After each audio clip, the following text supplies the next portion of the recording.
What's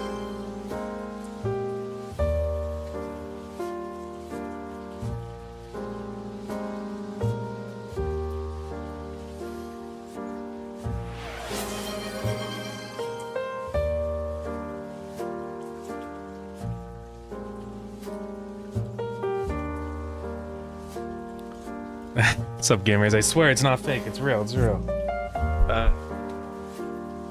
Okay, what do we got? Oh my god. Now an ad's starting? Yeah, this is so epic. I love when Twitch takes 4 minutes to start an ad and then it starts it right at the beginning. That's so fun. Okay. Well, let's wait. Yeah, that's really stupid.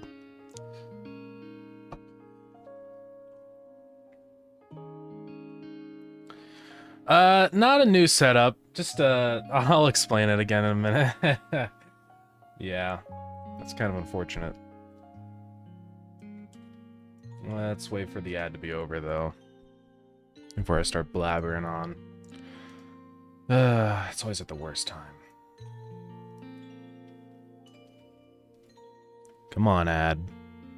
Let's get moving here. Whoa, no, no, no, no. That's all falling apart. Okay. We'll do the hydrate in a minute. We got ads. And then I'll say hello to everybody once the ads are over. It's the worst time, dude. Almost. 4 seconds. Okay, sorry about the ads, everybody. Worst timing ever. Welcome in. Thank you for... Let's see, we got Posture Check. We got Hydrate from Psycho. Then we got Hydrate again from John.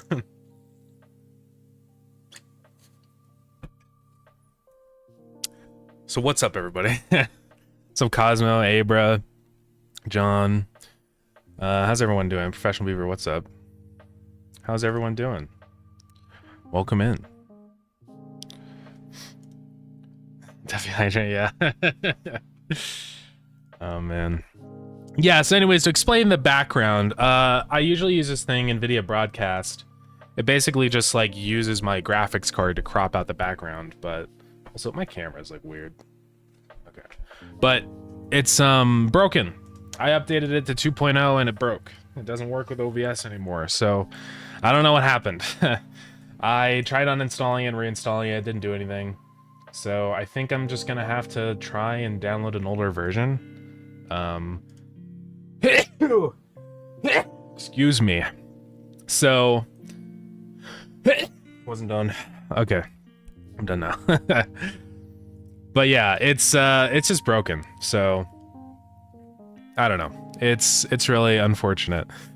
I don't even know if I can download an older version, to be honest. I haven't seen an old download anywhere, but yeah, I do have a fan going. Yeah, I didn't know if anyone could hear it or not. Let me turn it down. Hopefully that's better. So yeah, it kind of sucks. We just have to deal with it until I can figure out another solution. I mean, I do have a green screen I guess I could set up. That's a whole thing, man. But yeah. Yeah, I do play the piano. I don't play very often, honestly, recently. Just because, I've been just so busy with Starground, I haven't had time to, you know, but yes, I can. Yeah. I took, piano lessons for a while, for like 8 years. Yeah. I did a lot of classical music and stuff. I can still kind of play some of it, but it's hard because you forget it all if you don't keep playing it constantly, because it's so long and complicated. But yeah. Oh, you couldn't hear it, but you could see it moving my hair. Yeah. I get that. More random questions. Thoughts on coffee? I think coffee's pretty good. I don't drink coffee for the caffeine because caffeine doesn't do anything to me. I kind of envy how caffeine like wakes people up and actually gives them energy. When I drink coffee, it's just like, just nothing. I don't know. Nothing happens. But I do like the flavor of coffee. I really like coffee flavored things, you know? I feel like that's one of coffee's strong suits, is not itself, but just itself and other things, if you know what I mean. But yeah. Cheese time again, let's go. Oh, are you heading out, Noel? Well, thanks for popping in. But yeah. Oh no, another hydrate. No, my my facade. Thank you for the hydrate. But yeah. Coffee's pretty good. Yeah, I like coffee. I don't really drink it a lot. I wish I could make like stronger coffee at home. I think I need like an espresso machine or something. But yeah, I agree, even if coffee didn't wake me up, I drink it for the flavor. Yeah. Interesting how it has no effect on you. I know people have different ways of metabolizing caffeine. Yeah. I don't know. I don't know what the deal is. It's honestly the same thing with energy drinks. They don't do anything. I mean, if I drink like a lot of them, all I kind of feel is just elevated heart rate, and I just feel kind of bad. I don't feel energized, so I don't know what the deal is. It's pretty weird. Maybe I just don't process it, or maybe I'm really good at processing it so it doesn't stay in my bloodstream. I don't know. I don't know what the deal is. Yeah, who knows? But I think it's a thing, though. I've heard that other people, it just doesn't do anything. Too much caffeine equals, yeah, nausea and anxiety. Yeah. Yeah, because that's kind of what it's like if I drink like way too many energy drinks, like 2, which is a lot. But yeah. Friend slash other dev is the same thing with caffeine. Yeah, it is pretty weird. I wish that it wasn't like this. I wish I could drink coffee and feel epic every day, but no, I don't. Yeah. Behind the big screen, yo. What's up, Linux developer? How's it going? Yeah, anyways, today we're going to be working on, believe it or not, Starground. There's still some minor bugs we got to work out. Also, I don't know what's going on. I got to show you guys this. I got a graphics driver update, but now Godot is displaying strangely. I don't know if you guys can see this. It's really tiny, but there's like these little artifacting bits everywhere. Like this bit here, this line is separated from where it's supposed to be. I don't know what's happening. It's also the same here. You can see like there's a line right here. I don't know what's happening. Something's wrong. I don't know. Maybe my graphics driver was the nail in the coffin for all this stuff. Maybe I need to revert that or something. It's very strange. Could make me sleepy? I don't know. I wouldn't say it necessarily makes me sleepy, but it just doesn't do anything. I probably do have ADHD. I've never been like diagnosed or anything, but I mean, it kind of makes sense. I could see maybe mellowing, yeah. I don't know. It's weird. It's definitely, whatever it is, it's definitely not energy. So I don't know. Yeah. I don't know. It could be. I don't know. I wonder if I took ADHD medication, I'd be like insanely productive. Yeah, I don't know. I have no idea. But I don't want to say that I have ADHD if I haven't actually, you know, checked, because I feel like then that's like cheating. So, yeah. We're gonna work on Groundstar again? I know. Where's Groundstar? I hate this Starground game. Yeah. Semi-natural way of self-medicating for poor ADHDers. Interesting. Yeah, maybe one of these days I'll check. I don't even know how you do that. I guess you just talk to your doctor or something. Productivity is greater than morality. I don't know. I guess I'm already productive enough, but you never know. Maybe I could have done Starground in half the time. I don't think it'd be that crazy. What am I doing here? Oh yeah, so the fishing rod stuff is broken. I'm gonna launch. Also, I noticed my icons don't display, dude. I don't know what's going on with my computer. It's hold Hopefully my graphics card isn't broken or something. That kind of sucks. God, get out of here, Global Protect. I had this for CSU, but it keeps, I can't close it for some reason now. Because when you right click on it, it just opens the menu. So I don't know. I think I'm gonna have to open Task Manager to get rid of it. God dang it. Global Protect. End. Okay. I need to uninstall that because I don't use it anymore. And I think I've been, I think I'm banned from using the machines anymore because I'm not a student, so yeah. Why is there a small chair? Yeah, the small chair with the small chair. Once upon a time, it was, I think it was either Zen or Oshik, but somebody wanted a chair cam, and so I just put my chair there on the screen, so there's chair cam, but yeah. I suppose, oh yeah, that yeah, that's me. Oh man. There are times where I'm not sure if coffee's doing anything, but I've conditioned my mind to connect coffee with getting things done. Ah, yeah, that's totally fair. I feel that, honestly. Like, I usually have coffee in the morning, but it's just because that's just the connection in my head, right? Like, I don't... it's not like I actually have to. It doesn't do anything, so... Yeah. Oh, dude, I know. Global Protect sucks. I need to get rid of that. I honestly don't know why I haven't yet. Maybe we should do that right now. Because, I mean, I don't need it for anything. I can't get into the machines anymore, and I already downloaded my stuff from the servers, so let's just get rid of it. But yeah. Anyways, I was messing around with multiplayer stuff, trying to get the fishing working, because apparently it doesn't work on multiplayer. So we're just gonna load up a save. I've been working on getting it there though. Let's see. We gotta go find Global Protect. I still have Jamovi. I should probably get rid of that. Alright, get out of here. I don't want you anymore. Alright, so let's connect with the client. I did do some performance optimizations recently.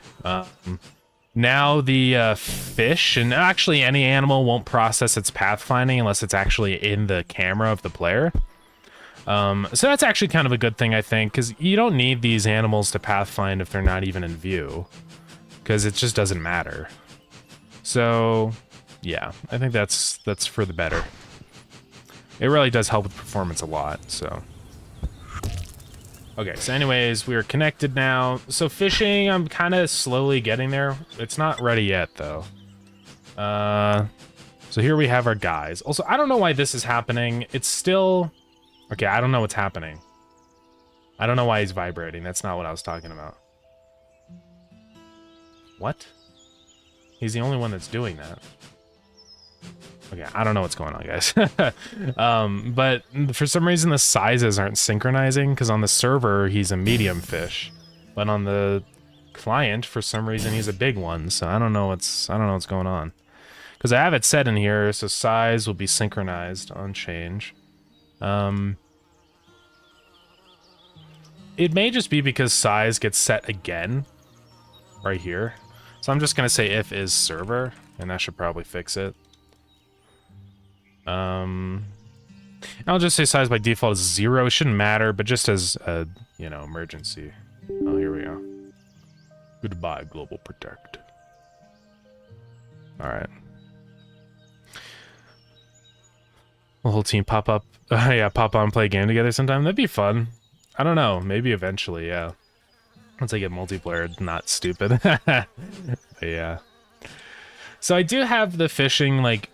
So when you cast and stuff, it does show it on both screens now. So we're getting there. It still needs a lot of work, though.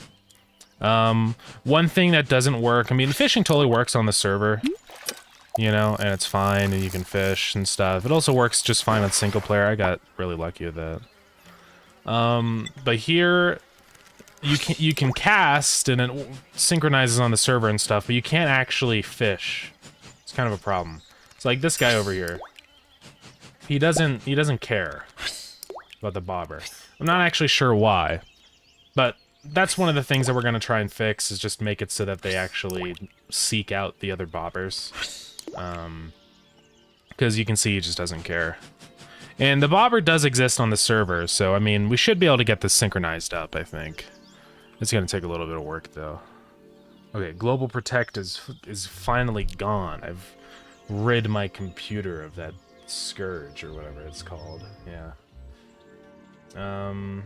What other garbage do I have? I don't even know what Intel RST is. I don't even have an Intel CPU anymore, so do I even need that? What is Intel RST? Rapid storage technology.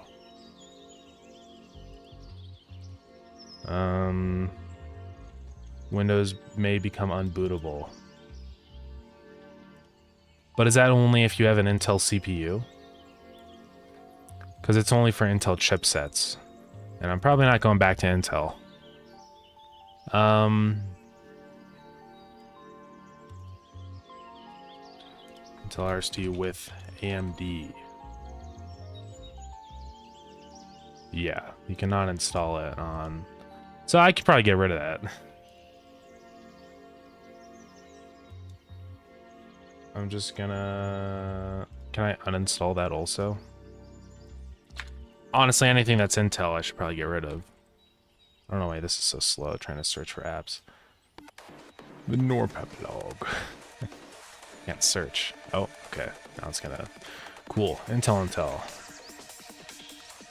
Okay, I don't need this anymore now. I don't know if I need C++ redistributables. I hope this doesn't, like, kill my computer, guys. Okay, well, it's gone. It's going.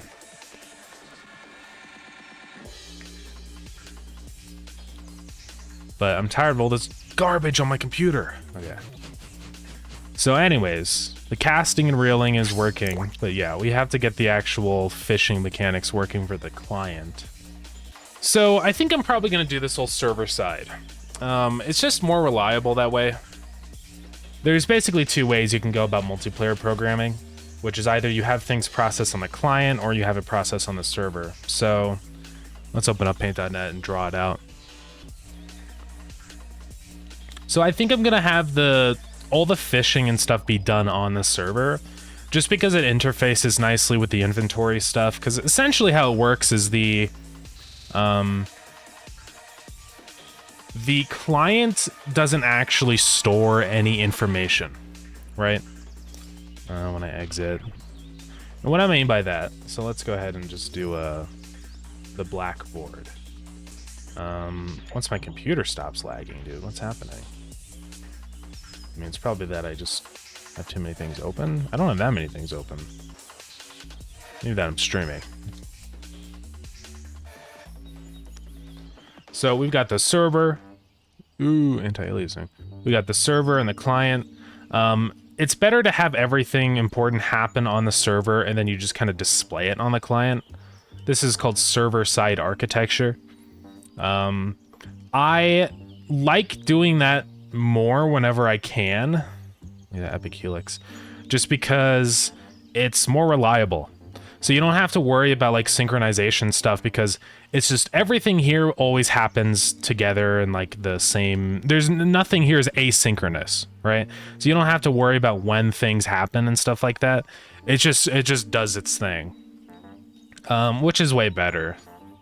The only thing I try or that I don't specifically do server side is the player movement, you know? Just because it'll be really stuttery and laggy if you try and do the player movement on the server. And a lot of games do server side movement. I mean, what a lot of games do is they do like they verify your movement, right? So basically the player will say like, all right, here's what I'm gonna do. I just moved this far. I moved 20 pixels or whatever. And then the server over here is gonna check like, okay, I expected you to move 20 pixels, so you're good. And then it just it doesn't do anything. But then let's say that the client moved like 30 pixels and then it's like, you're supposed to only move 20. And then the server says, cancel that out. Here's your new position, you know? So that's like basically, correction of movement stuff. It helps with like hacking, but also it just helps keep everybody up to date on movement in case somebody gets really behind. But I'm not gonna do that. Maybe one day I will, I don't know. You know, I can change, I mean, it's not gonna be easy, but I could kind of change. No, I have to restart. I'll restart later. But yeah, I don't know. It would be nice if everything on Starground was completely server-side, because then it would mean that, doing dedicated servers would be super easy. So I would kind of like to do that. But, man, I wish I did it from the beginning, though, right? That's kind of the problem. I don't know. Maybe the next game, the next multiplayer game will be server-side only.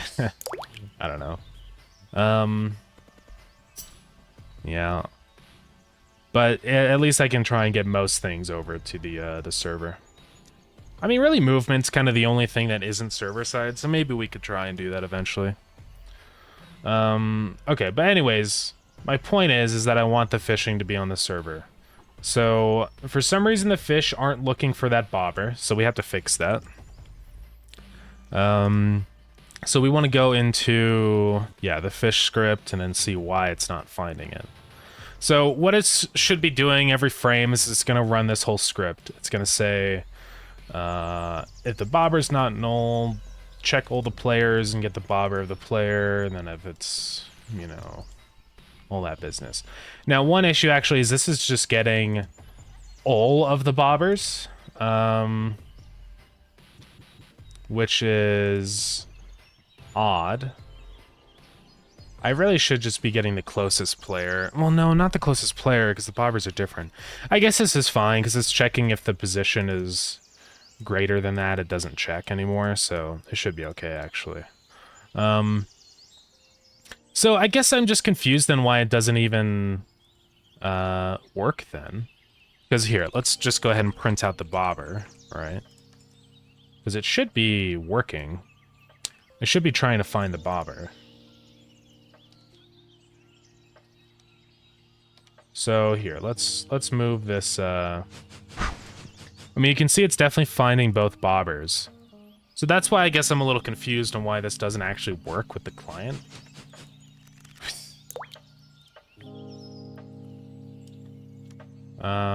It must just be this one. Oh god, that is laggy. Oh my god. Can't stop it. It's so laggy.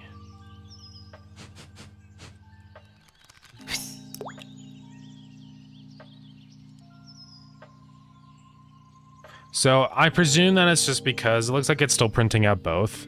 So this variable is probably not getting set, the bobber ready variable.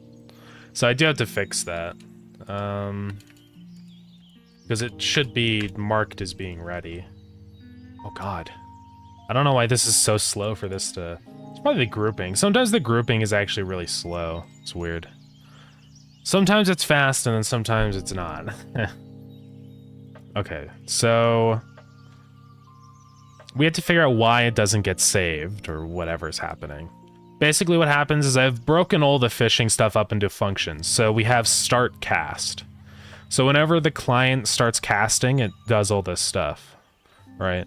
So it's going to do all this, it's going to say fishing game, blah, blah, blah, bobber modulate. It's just all that stuff. What it should be doing here is saying, yeah, do a tween, and then at the end say bobber ready is true. But for some reason that doesn't seem to be working. So I'm not sure what's wrong.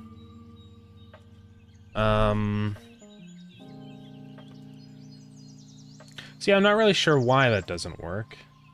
Because this should be running on the server also, whenever that gets cast. But it's not, so... let's go up to the process event.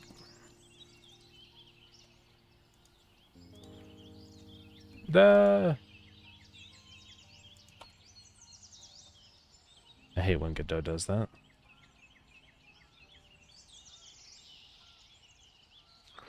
Let's just go to here, if is authority. I'm just gonna say if it's not server. Print Bob already. So I just want to see what this is saying for the client, right? I should start doing that in a second. Okay, so it's for some reason just swapping between true and false really fast. Which is... Okay, wait, no. Is it also printing for this one? That is the server, so I wonder why it's doing that.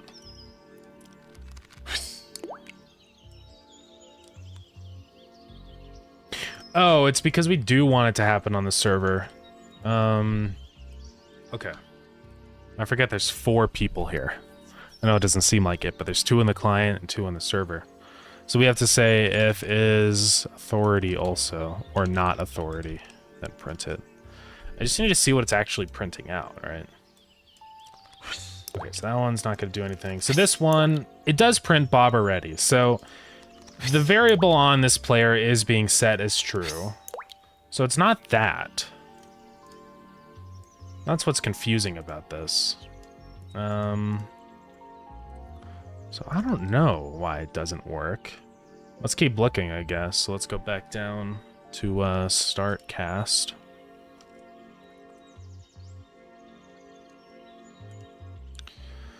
So, or not start cast, it's in the fish. So Bobber is ready. It could be the target fish, but I don't think that's it. Owner to target fish. I'm really not sure.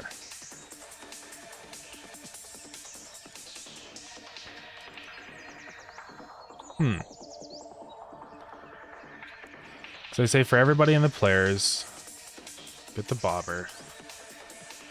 Check target bobber really should only happen on the server. So I'm just gonna add this on.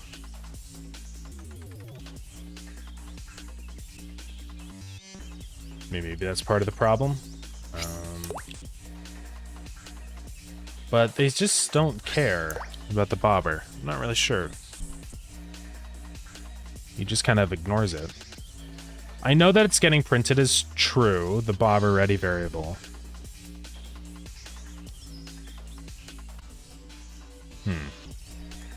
Let's print it here again.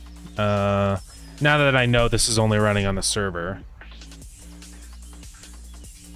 Okay, so that seems to be the problem. It doesn't print, it's not actually getting the bobber of the player. Oh, it's because it's returning, or it's returning. That's what the issue is. So I think instead of return, we're gonna have to say break.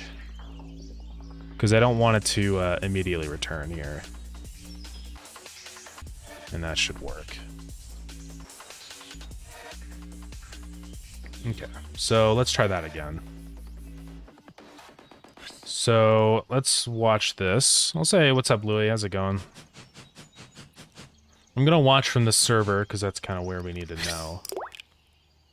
It should be working now. Come on. Oh man. It still works with the server, right? Yeah. Okay, well, I'm not sure what's going on then for the client. Why it still doesn't work. Because it should just be breaking now, so it should work for the other ones. Oh, yeah, I think it's continue. You're right. I'm just stupid. Yeah, I started to click, the gears clicked in my head. Okay, let's try this again. Oh, there he goes. Okay, so that's a good first step. So the fish goes, and we can see on the server it is actually doing the biting process. So the thing is we just have to sync the bites to the client. And then we should be good. So it syncs fast enough. I don't think the delay will be a big issue. I mean, it's not the end of the world if somebody misses one bite, because you just do it again. So yeah. Yeah, you're totally right. Break ends the whole thing. What's up, Boshik? How's it going? Okay, we're getting there. Yeah, I think doing this server side will probably be for the best. The only issue, again, like I said, is for people with really slow internet, because it's gonna it could cause some issues. Because for them, the fish would be biting their rod, and so they click it to activate the bite or whatever, but then it doesn't work.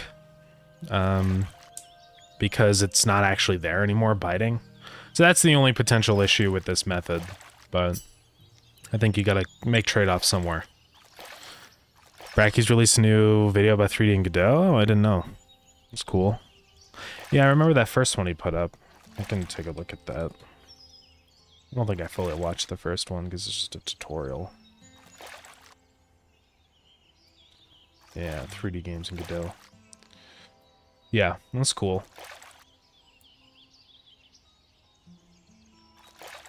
Yeah. That is epic that Bracky's is doing Godot now. I think that is a good thing, because it's like, makes Godot more popular, which is always good. And of course we have ads. Okay, so we need to sync the bites, which I don't think will be too hard. All we have to say inside of the fish is just, when you bite, do the thing, you know? Also, for the timers, I don't want the bite timer to actually be running on the client. So I should stop that from happening. So in ready, I'm just going to say, if you're not the server, then say bite timer. That's stop.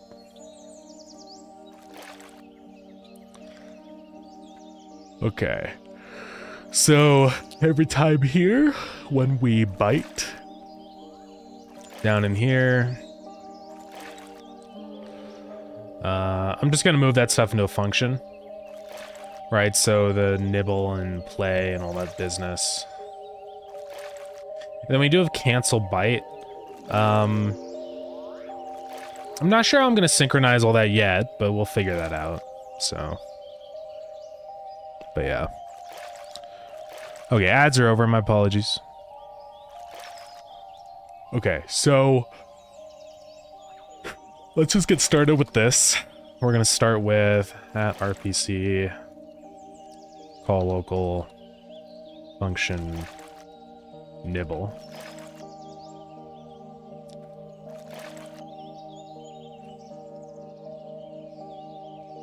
So I'm just gonna move this stuff over here. We're gonna say nibble.rpc. And it's going to do all this stuff, right? Last bobber position. And all of this. So I'm only actually going to play the sounds if it is the authority that is fishing.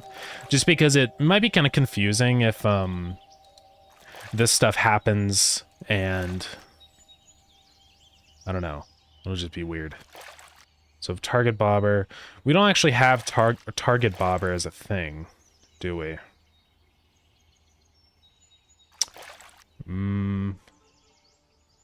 That is one problem, because target bobber is not as an index instead of... Here, we'll just say this. Bobber is get node. And I'm going to pass in a path. Right? Target bobber path. And then down here we're going to say target bobber the get path.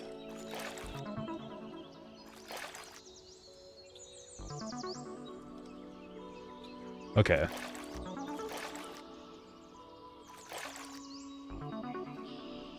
So last bobber position is going to be bobber, the goal position, bobber. If bobber.owner.isAuthority, then we're good. And this will be bobber position. Okay. So that should work. And then we're going to do essentially the exact same thing, but with the bytes. So some of this is going to be server side, and then some of it will be client side. So keeping track of the byte count, that's going to be server side. But like the sounds obviously will be client side. We also have canceling the byte. So I'm trying to think of what that will be. Let's go ahead and say byte.rpc target bobber.getPath. Oh. And let's create another function. Yeah, you have to work with paths when you're doing multiplayer because it'll just not work if you don't. Okay, so basically all this will go into here. Oops, except the RPC call. All right, down into here. And then I don't know if we need to cancel byte, because that's if target bobber is lost, so I think that's fine. Cancel byte, though, we might have to do... it's main spray rotation. We don't have to worry about that, or byte count. But it does reset the target bobber stuff. So I probably will make that an RPC. But some of this will only happen on the server, like bit caught, all that stuff, right? So yeah. How do you only delete tab arrows? Yeah, so if you select something and you press Shift Tab, so there's two ways of indenting. So let's say I have some code right here. If I press Tab, you know, it adds a tab, but then if I do Shift Tab, it will subtract a tab. So it's really useful for programming because a lot of the times when you copy and paste stuff, it's at a different like tab. So if your tabs are like this, you can just Shift Tab a couple times and get it back to the position you want. It's really useful. Yeah, there's a lot of little tricks and stuff like that in Godot that are very helpful, so yeah, it's always good to know about those. Okay, so that one's going to be an RPC. And biting... I think I need to synchronize biting. Well, I could just synchronize that here, honestly. Oops. Hey, thank you for the follow. I appreciate it. Thank you for the hydrate.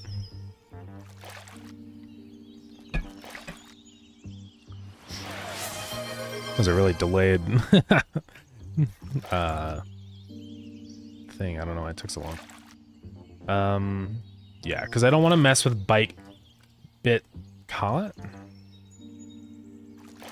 That probably should be byte caught. Oh well.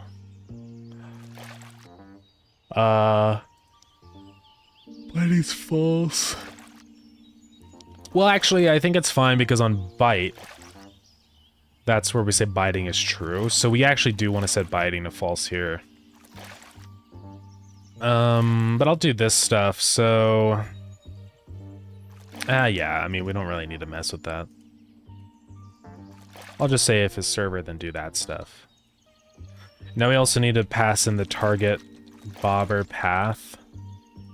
So bar bobbers, get node, target bobber path.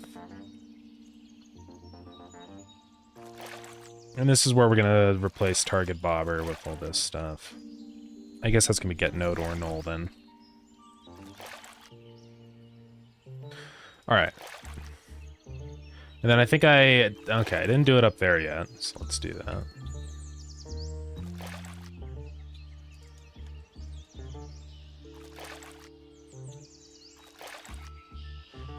Okay, so hopefully we should be good to go. Probably gonna have to restart the game, yeah. When I change the background, I only change it because my program that I use for, it's NVIDIA Broadcast, it gets rid of the background. It broke, so it's kind of a problem, yeah. Oh yeah, also this should only be on the server. That should not be on the client. But yeah, we're kind of stuck with it now, unfortunately. But I don't know. Hopefully I can figure out what to do about it. I'm going to see if I can download an older version of NVIDIA Broadcast, because it was working fine before, and then it just decided randomly that, you know, oh, I'm gonna break now. So it's kind of a bro moment.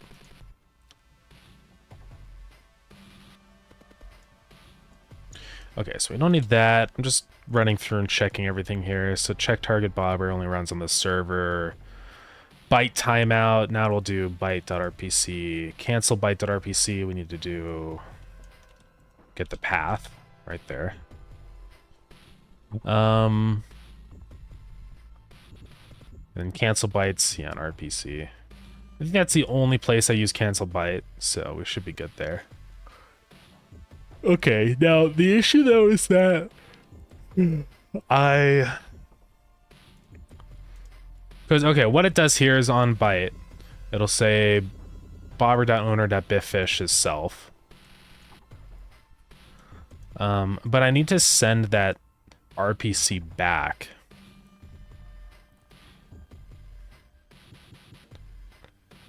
Because that works in the player if we go to that. It's not start cast. It's like whenever we press our tool action. It's down in here, I think. So this is where we actually check right here. Because we say if valid bit fish, then we say bit caught is true. But the problem is that that has to be sent to the server. So I'm gonna need to change that behavior.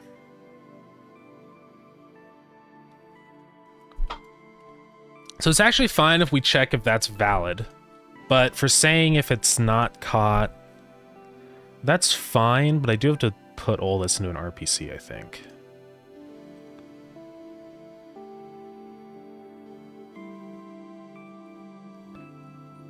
I don't really need to do any of this on the server, because that's just a pure client-side thing. I do say start real.rpc.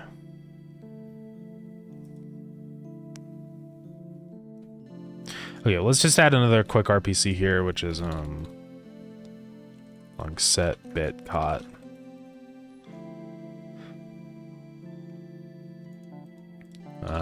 At RPC. I had to do call local on all this because the server is the player 1 is the server.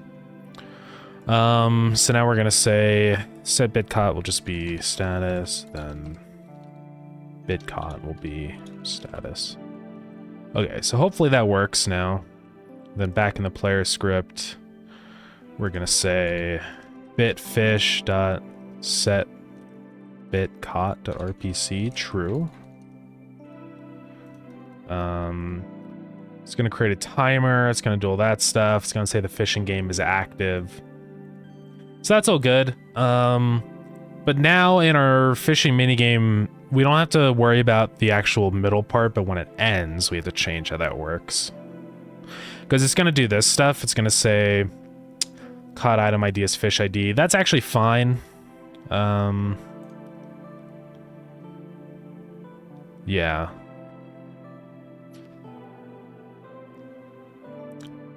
Fishing game active is false, yeah. Owner.bitfish.queue free. So I'm actually gonna want to do that on the server. Yeah. And that's just playing a sound on the client.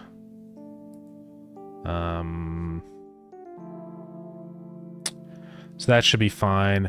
A lot of these sounds I probably won't play for everybody at the same time because it'll be confusing, because it's like, oh, was that my byte? Who did that? You know? Because we were playing Stardew Valley, and it's just like, sometimes it's confusing to know. You really have to listen for that one little sound, so I think it's better if you just don't hear the sounds. So I'm going to change a couple things. I think in start real, I'm actually going to pass in the ID. So I'm going to say fish ID. And then that one, I'm not going to do that. I'm just going to say owner.bitfish.hot.rpc ID 1. So we need to modify start real and add that function to the fish. So this is going to be add RPC, call local cot, and it's basically just going to say queue free.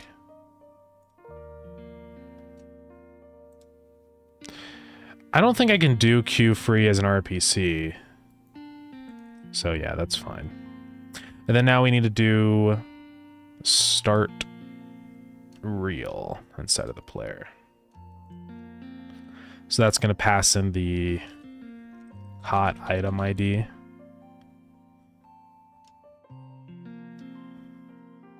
So then all we do is just say texture is caught item ID. Yeah. So that should be it. We don't even really need to save caught item ID then in here, because we only use it here, I think.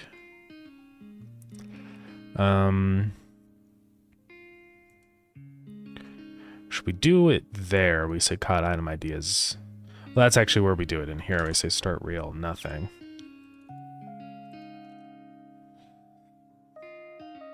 So yeah, let's check what we do in the player. So, caught item ID... I don't think we need that anymore.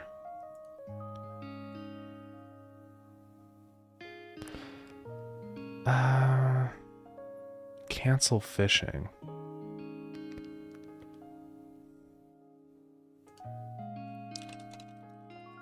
Oops. Oh my god. I'm gonna say it's just equal to nothing. So if it's that, create the item.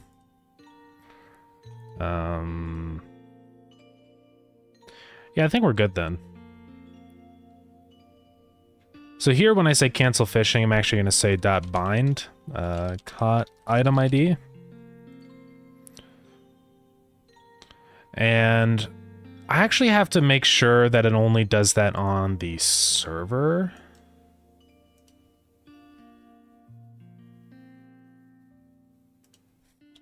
And is server, because I don't want the client to create an item. That would be a bad thing. Okay, we're almost there. So let's see. Let's make sure we're good. So that's good. That's good. Item ID. Why is he using RPC to call locally?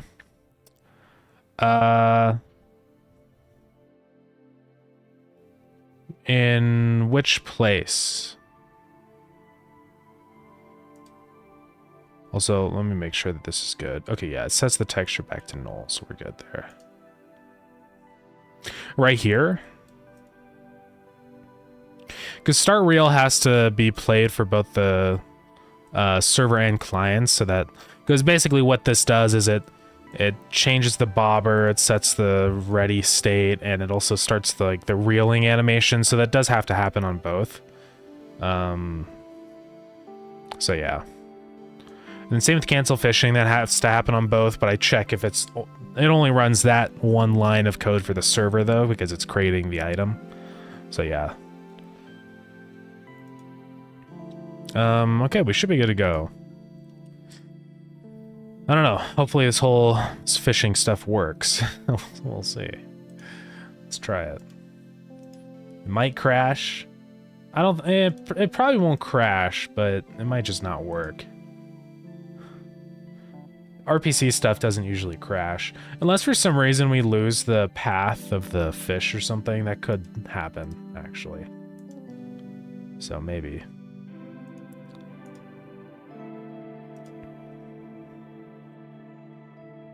But we'll see.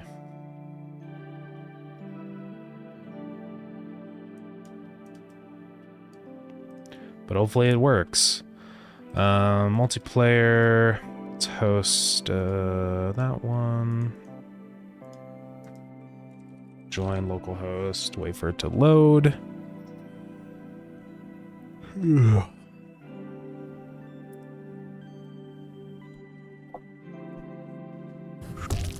Okay.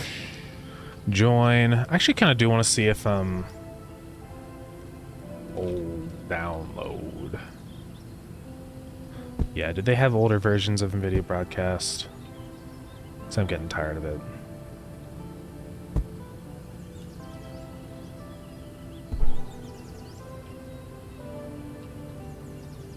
these people are speaking the truth. Oh, I think it loaded.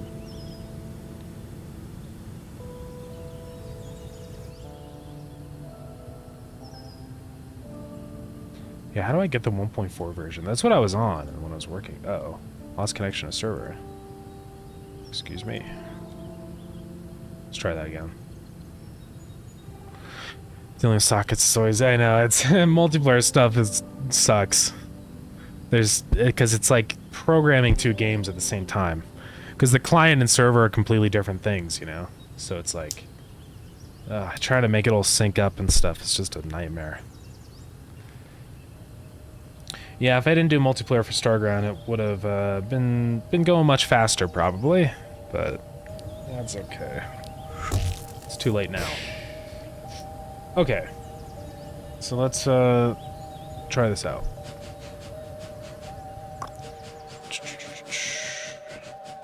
Fish. Alright, here's a fish. This is the... that's a server. So here's the client.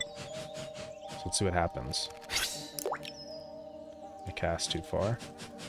I also cannot reel now for some reason. Is it throwing an error? Yeah, I don't know what's happening with that. Oh, it's expecting an argument, but it doesn't have one, so... Oh, it did a catch. And this is the client? Okay, a little weird. It should have canceled the fishing or stopped the biting. Okay. There is a little bit of work I'm gonna have to do here.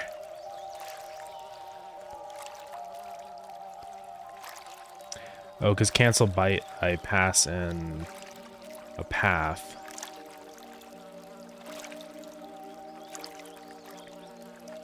Because that's if the target bobber doesn't exist. So hey, thank you for the follow.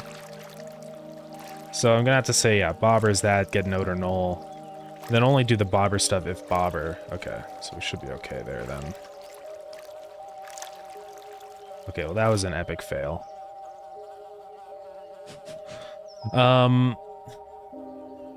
Okay, so I had to fix the thing. The start reel stopped working. I don't know why it doesn't show up here. Okay, of course it's in the fish for some reason. Because start reel takes the caught item ID. Okay. That really should be by default an empty string. Okay. Let's try this again. Hopefully it works.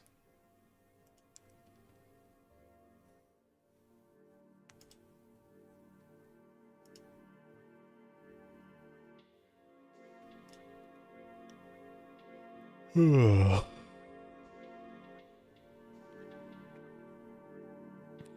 man.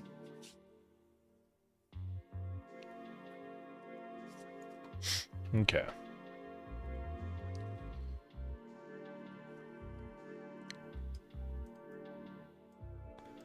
Let's host our game.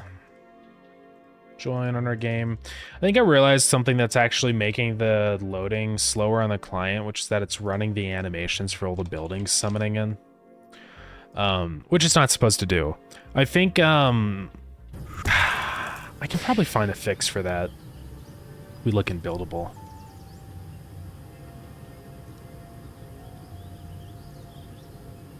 Because I can, like, hear them come in, like the thumps, but then it takes a really long time. Let's see if we can actually make that run better. Because what it's doing already, it's basically saying if run fall animation right here. But it's not supposed to really be doing this stuff. Can I sidetracked by stray thoughts and bugs? Spot classic, yeah. Oh man. I need to say if I need another variable in here, because we have this signal for like world loaded or whatever, but Yeah, I need to say, like, it also might make loading into the single player faster too, now that I think about it. It might. Because it sets it to false from loading, but I don't need to do that. I just need to check a global variable for fully loaded. So I'm just going to say var fully loaded is false. And then we'll just say on ready, say fully loaded, or we'll say fully loaded dot connect function fully loaded is true.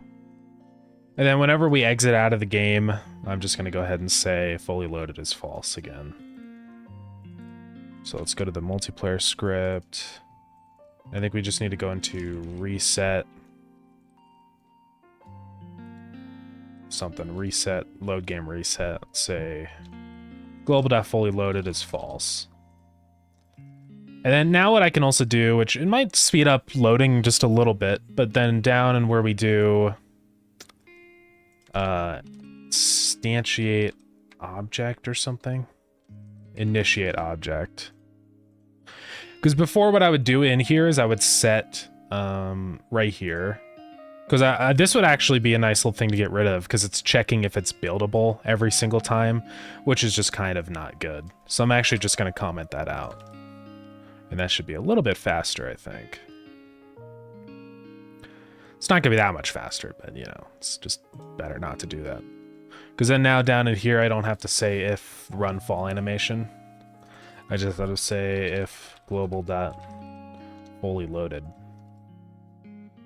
And we don't even need this run build, run fall animation anywhere now. Just to make sure that it's good. Yeah. We don't need it. All right. We should be good to go. Let's try this out. I hope it speeds up loading on the client. Because running all those tweens can be really slow, and instantiating all the particles and stuff, it's just not good for performance, so I'll actually probably add that on. I'll say performance of loading on single player and especially multiplayer. Now I'll actually have to see if it did make it faster, but I don't see how it could make it slower, so let's give it a try. Because it's also just playing a million sounds too, right? What? Did it just crash?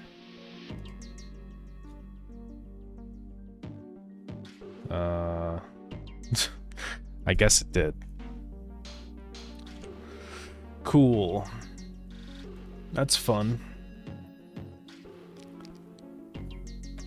Let's try this again. I don't know what happened. Hopefully that doesn't happen again.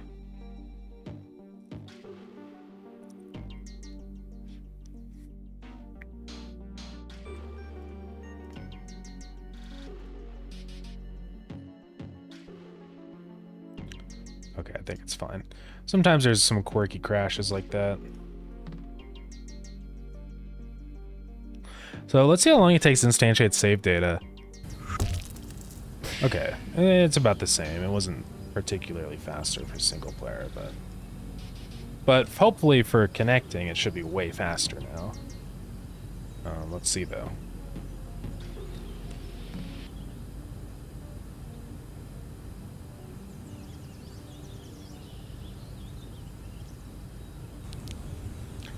It's definitely faster, so that's good. Okay, anyways, let's try out this fishing.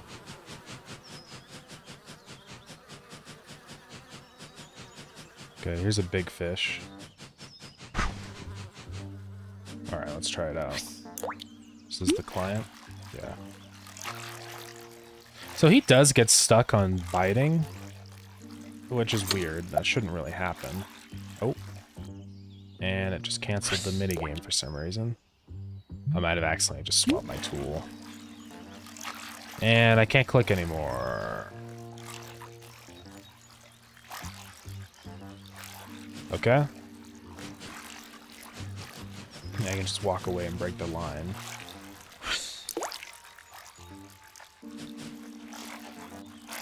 Okay, that fish is broken forever then, I guess? Or no, he's fine. See, that one worked just fine. Let's go ahead and catch him. So that actually just totally worked, so that's good. But let's try this one. And I want to try failing. What it should do is just break the line, and then it shouldn't catch the fish. Yeah. So that was fine. It's actually not too bad. There's a little bit of quirkiness sometimes, apparently. I don't know why the first time I couldn't click. That was kind of weird. See, I can't click right now. So let's run into the code and see why that's happening.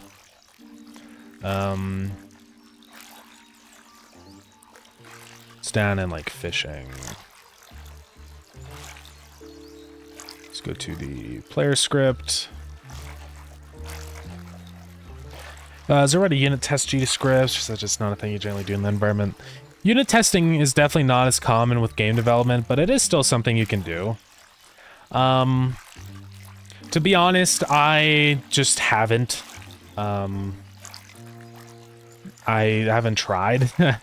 I'm sure you probably can, but it's always trying to strike a balance between, like, you know, if I'm gonna sit here and write a bunch of test cases, then that's taking time away from just developing the game. So there's pros and cons. I think, like, case testing would definitely be a good idea if you have, especially multiple developers, right? Because that's when it kind of matters a lot more. Because you have to make sure that, like, all these different branches merging together isn't accidentally breaking stuff. It's not that much of a risk when you're just developing by yourself. Yeah, right? Like, larger projects, and especially with multiple programmers, I think it's definitely a good idea. But for something like Starground, I don't think it's to the scale to where it would really matter that much. You know, of course it'd probably be good, but it would just take me so much time to write them all and get it set up that I don't think it would be worth it, honestly. Yeah, I'm sure there's some way you could do it with GDScript, or if not, you could get, like, a plugin, I'm sure, that would let you do it. So I'm not sure how, but yeah, I don't know. Yeah, I don't know. You'd have to architecture your project the right way, I think, because everything has to be broken up into functions that you can run. A lot of the times in Godot, it's in the process event, which you can't really, I mean, I guess you could technically run it, but it doesn't return anything, so it's like, everything would have to return, so that you can get, like, you know, just, I don't know. I don't know. Yeah, it would be kind of tricky, but... Hey, Jacob, what's up? Just gonna lurk, but do gotta know who betting on for the Super Bowl. I don't know anything about the Super Bowl. Super Bowl teams.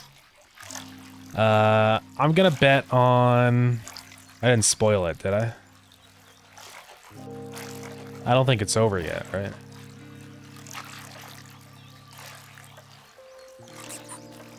Yeah, I'm gonna say Philadelphia, because Always Sunny is in Philadelphia, and I feel like it. Yeah, I have no idea. I don't really watch the Super Bowl. I don't like sports that much. Sports are fine, but it's kind of boring. Maybe if I understood the game better, it wouldn't be. Does seem like testing games would be a lot more work since they're so heavy on state. Yeah, exactly right. Because it's not something where it's just like input output. Like, it's very... The input is wildly random. You know, the combination of key presses and stuff like that. It's I don't know. You can't really simulate fully a player messing around, and that's why QA testing is a massive thing for game development, because sometimes it's just not really possible to test certain things, right? Because you would need to, like, program a human being to, you know, it's kind of complicated. But yeah, like, I know Factorio does a lot of unit testing, which is really, you know, good for them. To be fair, they do have like 15 people on the team, so it's a little easier for them to kind of spend the time to do that, especially since they're in more of the you know, the game's done. So, but yeah, I wouldn't have the time to do it, you know? I don't have the manpower, because every minute that I'm spending writing tests is a minute I'm not programming anything, so. Of course, we have an ad. I should have skipped it. I didn't see it in time. Okay, anyways, we gotta figure out why I can't bring in the rod. So it should be doing it here. It should say press tool action, not bobber returned. I'm just gonna print in here and make sure this is working. Sorry for the noises. Did throw an error, but I don't think that was the... cancel byte. Looks like somewhere where I do cancel byte, it's actually not, Oh yeah, I do it right here. Let's actually just go ahead and into cancel byte. Let's say target bobber path is by default nothing. So that like here, where it goes byte. Well, with that, I do want to bind the target bobber path. So I'm going to say dot bind target bobber path. So that's probably why the fish weren't stopping their bite. Okay. That's one thing fixed. Okay, ads are over. Sorry about that. Yeah, very, very clearly talented programmers working there too. Oh yeah. The people working on Factorial are pretty top-notch programmers. I mean, yeah. And I'm sure it's a lot easier too when you do your own custom engine. Because it's kind of like you can implement those systems way easier. It's a little bit harder to do that with Godot. You know, because whenever you work with an engine, you do give yourself limitations. Whether that's for the better or not. Sometimes those limitations are good, though, because it kind of makes things way easier. So. But, you know, that's the thing, too. Factorio has been in development for a long time. Like, how long has... I think it's been, like, almost 10 years or something. They started working on it in 2012. You know, so that's another thing to keep in mind. That is a long time. Because I remember they did the, yeah, they did like an Indiegogo funding thing. That was all the way back in 2012. That is 13 years. So that's a super long time. That's a long time to work on your own engine and implement stuff. So, yeah. That's pretty crazy. Starground has been in development for 1 year, so 1/13. Yeah. But still, it's good for them, though. Man. Yeah, they invest so much time for so many people on a project. I know, dude. Yeah, be crazy. It would be awesome to be able to just perfect a game like that, you know? Have a game be so successful you don't have to worry about what's next, but just take all the time you need to make it as good as possible. I bet that's got to be kind of fun. Because there's a lot of epic posts with that where it's just like working, like talking about such little nitty gritty things, but it makes such a big difference when it's all kind of combined together, you know? I don't know. I'm going to also print Bitfish here and see if that... I presume that Bitfish somehow got set to null. Oh. So the Bitfish isn't even null. Okay, so the problem is this bit caught thing. That's what's happening. So I think what happens sometimes is if I don't... Because basically it was set to not true. But then I say set bit caught to true. And so I do all the stuff. But then it's still set to true when I bite it again.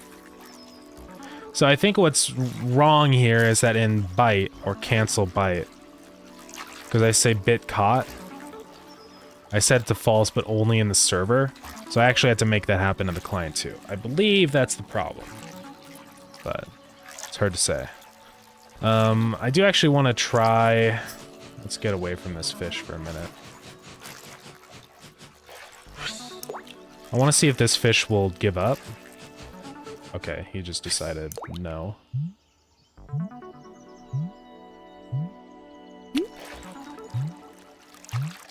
Okay, so that's a little janky. He did technically stop biting, but he didn't. As you can see.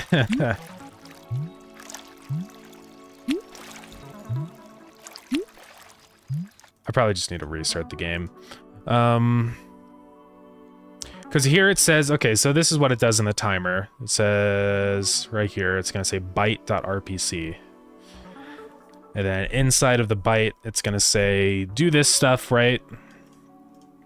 But then go ahead and say right here, timeout.connect cancel byte.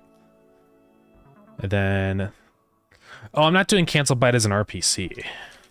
That's probably our issue here. Yeah.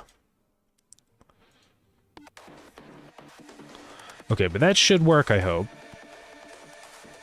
And it should say bit caught becomes false again on the server or on the client, so let's try this again. I'm hoping this is it. Because I really want to get this patch up. I know people have been having issues with phishing and stuff, so... Man, trying to get multiplayer working with this stuff is such a pain. It does kind of make me wish that I did all this stuff in just a completely different way from the beginning, but to be honest, I just had no idea, you know?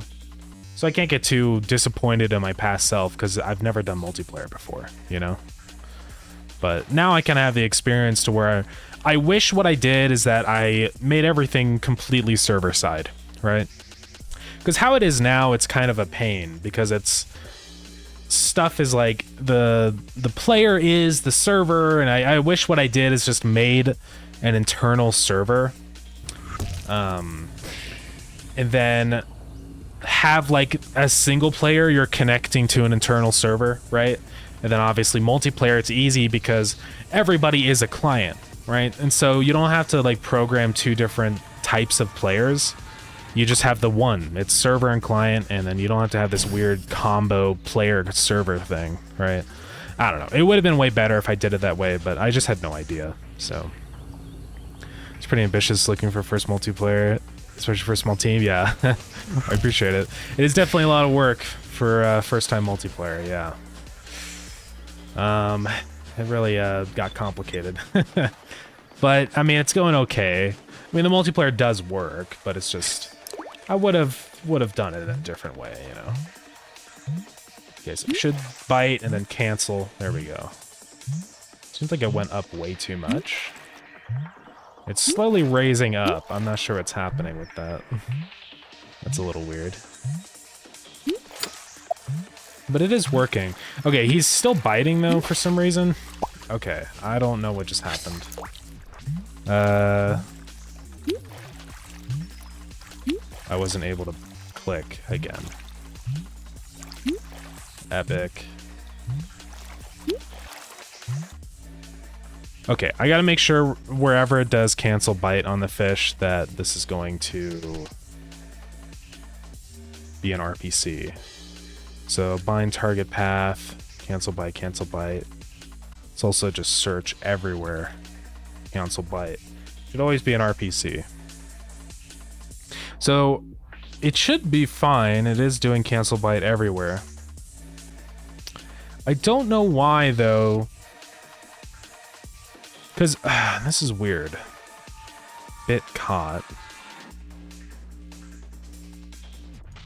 Because on the player, I'm pretty sure that I say, right here, I say bitfish.setBitCaught.rpc is true. So what it should do here is say bitcaught is true. And right here, it should say if not bitcaught. So it'll be true or false. But it won't be that. So I'm not sure why it's not working. Unless what's happening is that it's canceling before it gets a chance to send that RPC. So that could be it. But I'm not sure. It's kind of tricky to figure these things out. Let's go ahead and just restart the game. Because what could be happening is that for the client, it's still checking for a byte, but then it sends it back to the server and it doesn't get updated until after it's already canceled the byte, maybe? Possibly.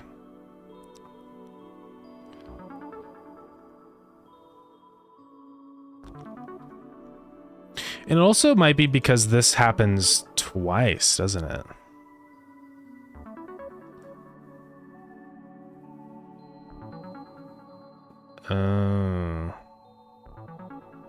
That's probably what's happening here. Because the problem is that this is saying this is an RPC. So why is that an RPC? Target bobber path. If is server. Bit caught is false.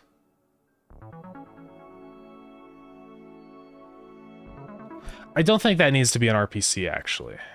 I think that's our problem. Because I think it's sending another RPC back from the client when it's already happening on the server. So let's try that. Yeah, it's such a web of packets and states and... Next game will probably not be multiplayer, just to give myself a little bit of a break. Honestly, I would have fun doing multiplayer again. Now that I kind of know what would make it go better, you know. Because I have so much more experience now with the Godot multiplayer nodes and stuff, it would be way easier to do. I mean, just a million times easier now. Like, if I made Starground again, it would be so much easier to do the multiplayer. I mean, to be fair, I did do some things right. But, of course, a lot of things are kind of wrong. Or could be better.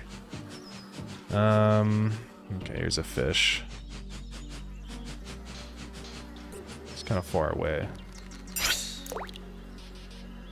Come on. No.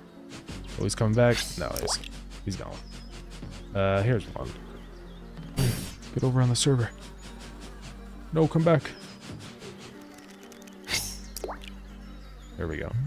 I just want to make sure that he stops biting. Okay, that's good. And then if I bite this time, it should work. So, bite. No, see, it's still doing stuff on the server. So I'm not sure what's up with that. Right. And he's still just shaking for some reason. So he still is in bite mode. For some reason. And that's why I can't click again over here, because he's biting technically. So I think what's happening is this. I do catch the bite on the client. So on the client, in cancel bite, it doesn't cancel. But on the server, it does. And I think that's the problem. It's just not synchronizing. So I think I'm only going to do this then. I'm just going to say only do cancel byte on if is server. Right? And say cancel byte dot rpc dot bind.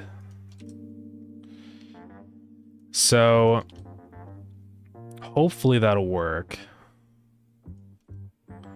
What I might have to do is check on here first. So when I do set bit caught, is like check or send an RPC to see if it actually worked or not, right? And just keep this bit caught thing on the server. And then if it was a success, then I know it's a success on the server and the client. So it's probably what I'm gonna do.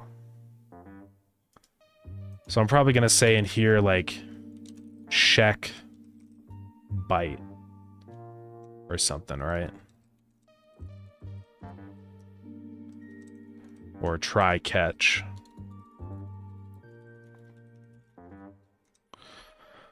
Because it just yeah. And then if that was a success, that's where we can send another RPC back and do all the other stuff, right? So hey, thank you for the follow. I appreciate it. So let's go ahead and make another function for this. So this is going to be function catch success. And that's where it'll do all this. Use our little nifty shift tab keybind. So we're not actually going to do that stuff. We're just going to say boom, timer, create timer, 5 seconds. We say hit zoom. And this stuff we actually only do if we are the client. Yeah. So I'll actually just send that back to the client that requested it, so that should be fine. Sync the hook. All right. And it's not call local. Actually, it will be. So anyways, back to the fish. Now what we're going to do is have another thing that is... We don't need this set bit caught thing anymore. So I'm just going to change this to try catch. And now we say if it has not been caught, we don't bit fish apparently. Or, well, yeah, this is the fish, so we say.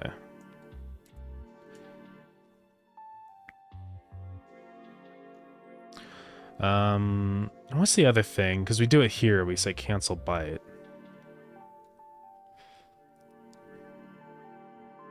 Okay, yeah, no, that's fine. So then we don't do set bit caught. We say we have to send it back to the person that called it. So we say get remote sender ID. And then we're going to say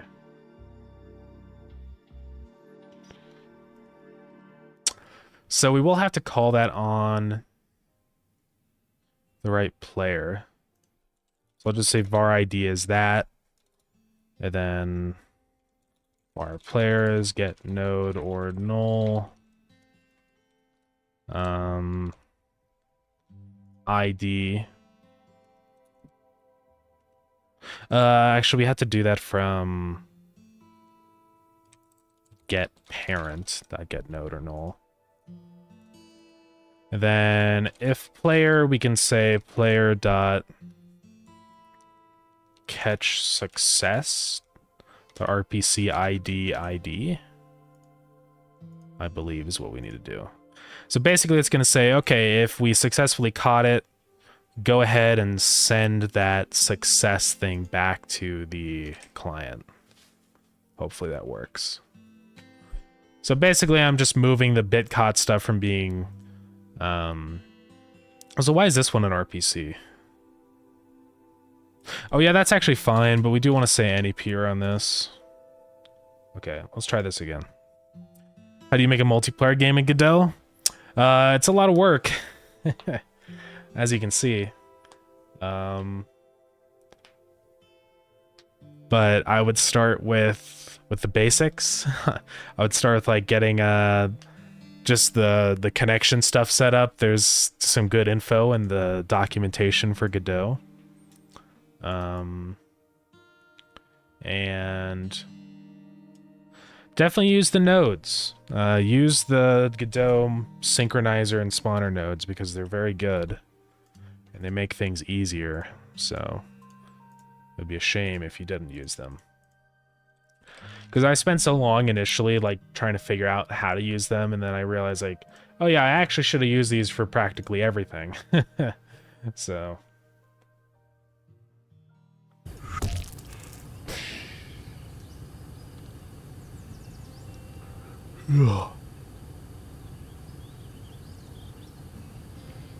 alright, let's see if this works.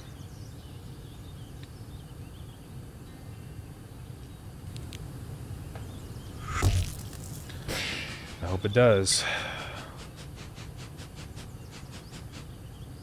Let's go Go up to this fish up here. He's pretty close. All right, let's try it out.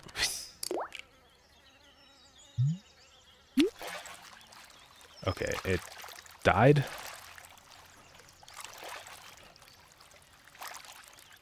Oh, goodness.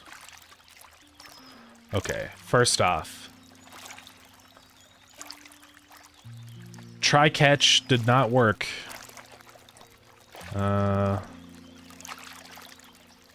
And I don't know why, actually.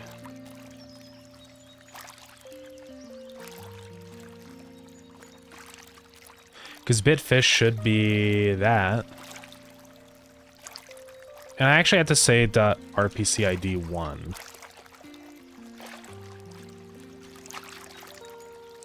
Just wish there was an easier way to be in different scenes, but the nodes don't like that. What do you mean by that? Like to move the nodes between scenes, that kind of thing? I mean, because you can do sub-scenes, right? Like, if you want a certain node to be in multiple scenes, you can turn it into a scene and then put it in multiple different scenes like that, if that's kind of what you mean.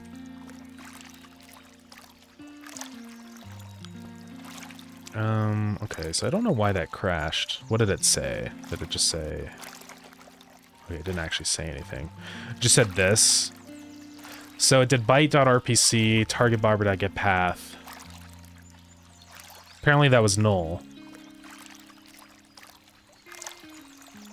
So I'm not sure why that didn't work.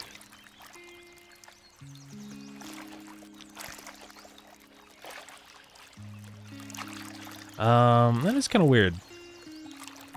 On byte timer timeout. Get path in a previously freed instance. So I don't know how that even ran because I check here if target bobber. So that's kind of weird.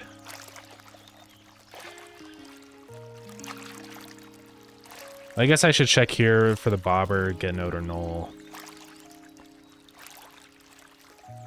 Then just say if bobber.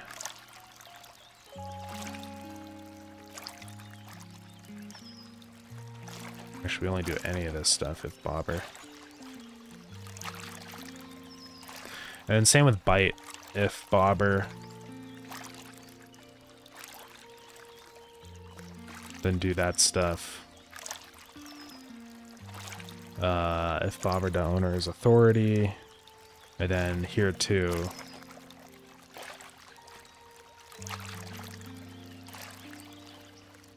Then we're just gonna say here else. If is server, then cancel byte, but don't bind the target bobber thing anymore.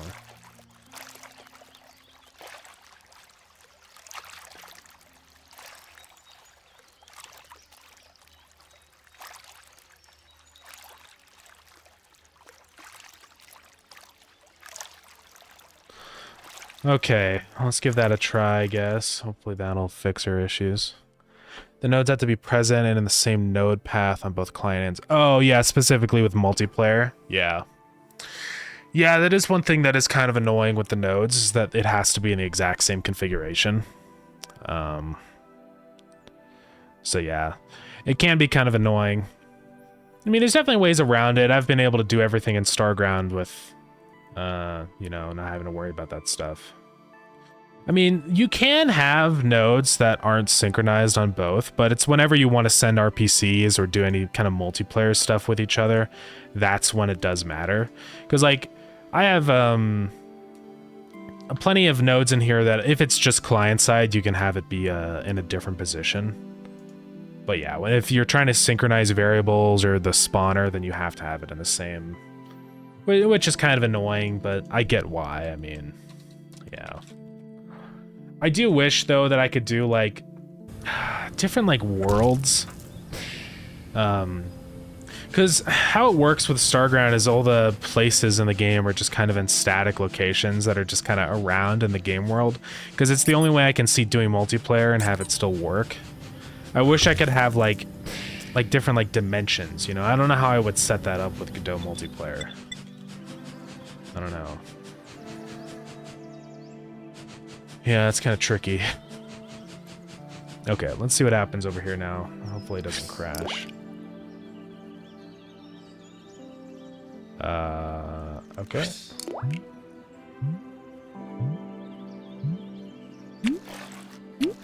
I'm just watching it, making sure it looks good. Okay, so that one, it failed for some reason. I am clicking, so it's just not sending it. Because right there should work. Right. Okay, I am actually seeing an error in here saying expected 1 argument. Oh, god dang it. Try catch isn't supposed to have any arguments. Okay, let's try that. Okay, that did not work. Oh, it's trying to convert a... Yeah, I need to change that into a string. It is already a string, I think, but it's weird how it works. It can only be a node path if it's a string, I guess, or something. It's weird how that works. Yeah, that's the exact thing that makes the nodes a pain to use, yeah. Yeah, I don't know. I wish there was a way to fix that, but I don't know. Also, there's a problem here, because in the process, we're checking if it's not null. Actually, I think that's the problem, because it's not that we're checking that it's null. Okay, actually, we do check if the instance is invalid. We say target bobber is null. Is it just that we don't cancel the byte or whatever? That's probably what it is. I have to say cancel byte. Because otherwise it could, yeah. And then what is force? Okay, or force. So I'm just gonna go ahead and say that. So empty and then true for force. Okay. Yeah, what is up, Deblata? How are you doing?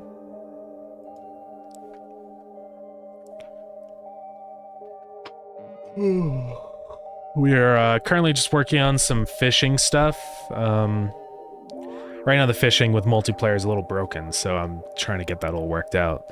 It's really complicated because it doesn't seem like it's that hard, but fishing actually has a lot of bits to it because there's like, okay, first off the fish has to path find, and then it has to nibble, and then it bites, and then we have to have a period in that small zone for the player to activate and try and catch the fish.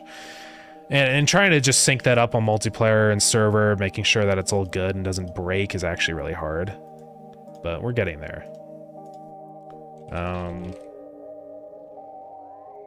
But yeah, it's kind of complicated. But hopefully this will work. We'll see. Ugh. Okay. Let's go find some fish. There's some right here. Should just build some boats.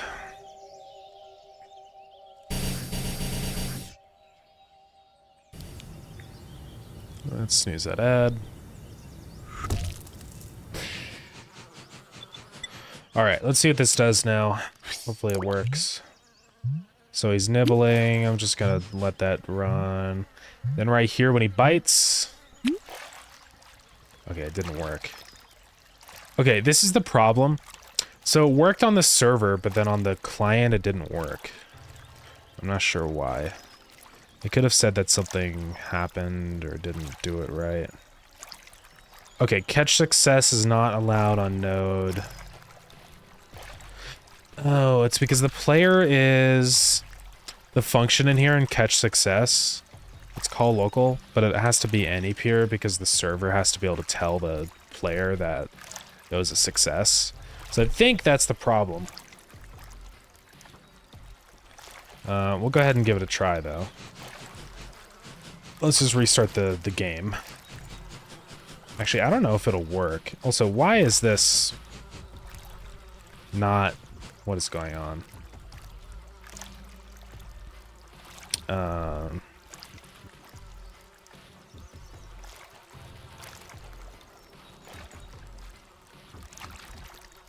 It should cancel the fishing if you've gone too far away. Right here. Oh, but I didn't make it an RPC. So let's do that.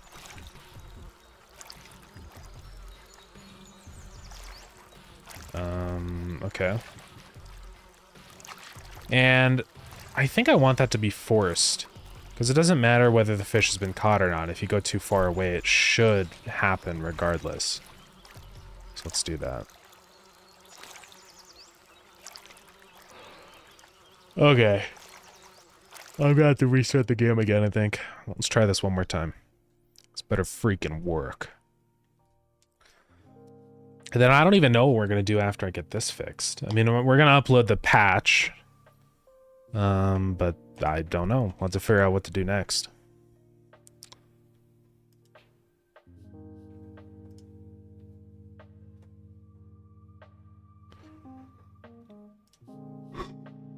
I mean, I guess just kind of work on the little random things I wanted to get done. Okay, multiplayer. Test.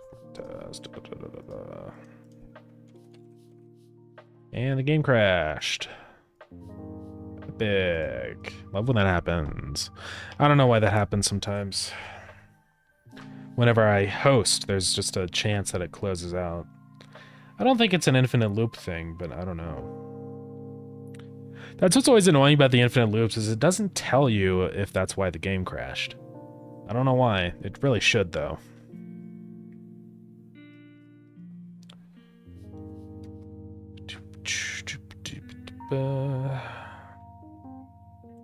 Okay. Let's try this. One more. Don't crash, don't crash.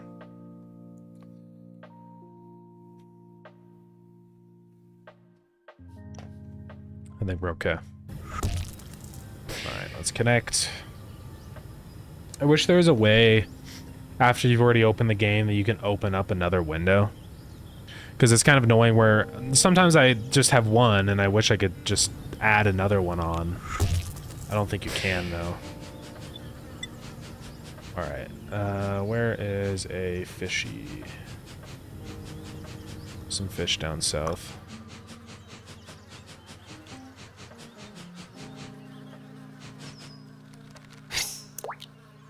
Okay, please work. So I'm just gonna let it cycle, because it's gotta be able to cycle. Okay, here we go. Oh.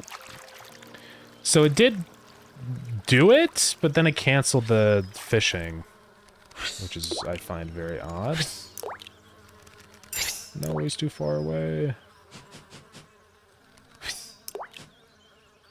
So that's really weird to me. Because see right there, it works, and then he just cancels the fishing. So I gotta figure that out. So why is it doing that? So it's happening after the delay. So what we do here, right, is we say timer is 0.5 seconds. And then we say fishing game active. Right.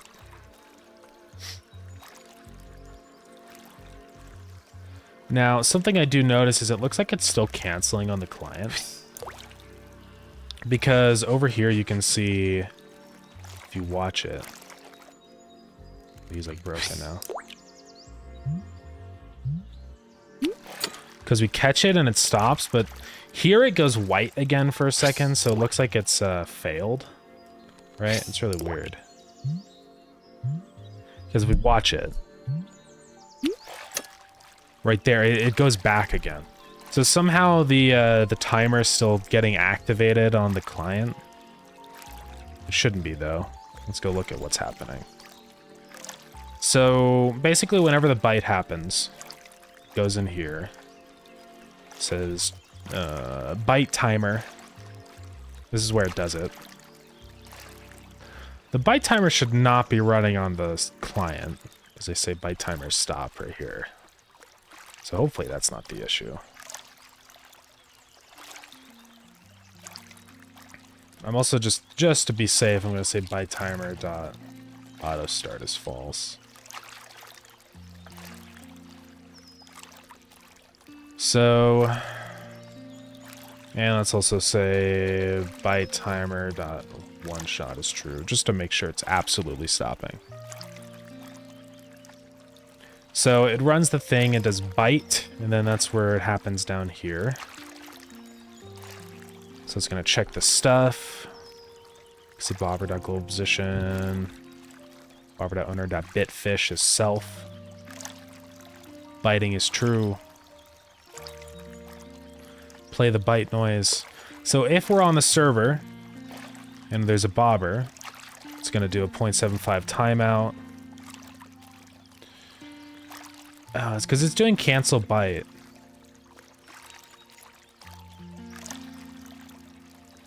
Okay, so I think I see what's happening. Because it's doing an RPC from the server. But what's happening is that... So we're saying call try catch from the client. It's going to say, oh yeah, it was a success, and that bitcaught is true. Right? But then on player, so it should send that back. But it's still running cancel byte on the client. Right? Which I think is the problem.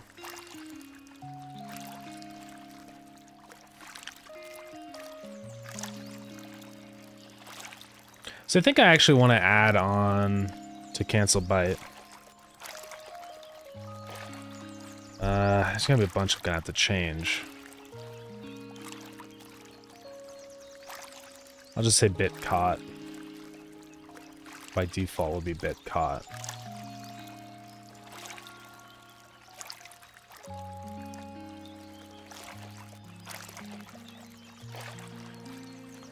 And then here, when we do this,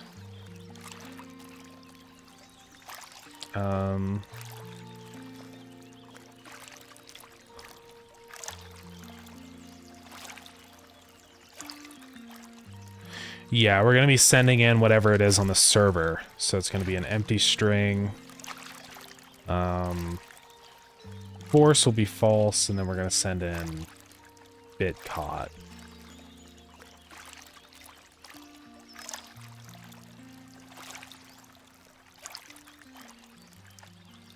I don't know why it's saying it's void.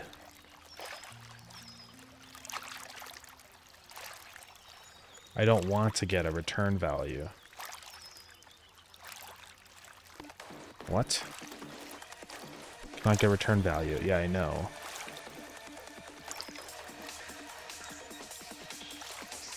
Oh, I have to say .bind, I think.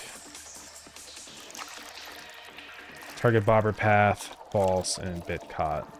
Now, the only issue is I might send in this bit caught thing, not as it is when it actually does this in 0.75 seconds, but how it is right then and there, which could be an issue.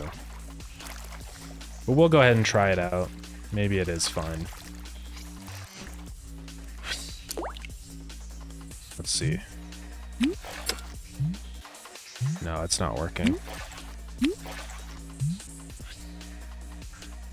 It also seems like it just didn't even send the success thing over here. Which is weird.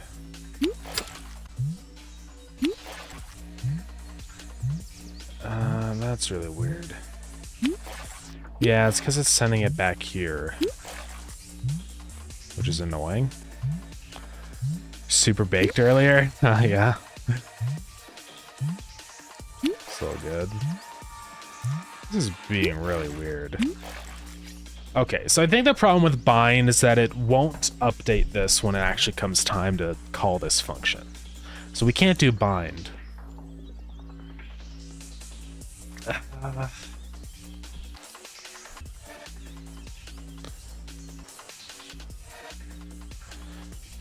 Man. I should just do this stuff not in an RPC like this.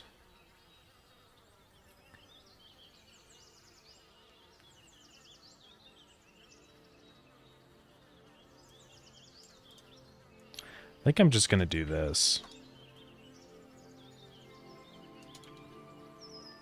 Up here where we do byte, I'm just gonna do it here.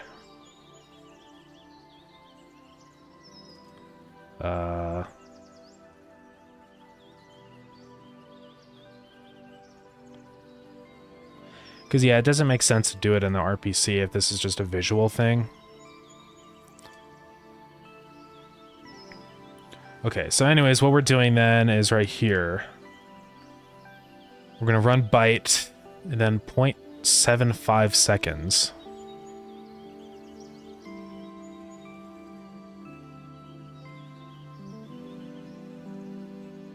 I mean, I guess I could just say, like,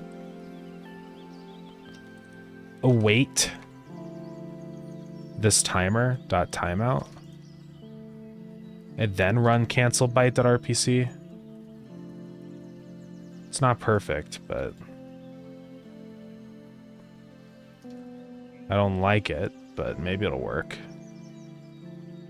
Let's try it.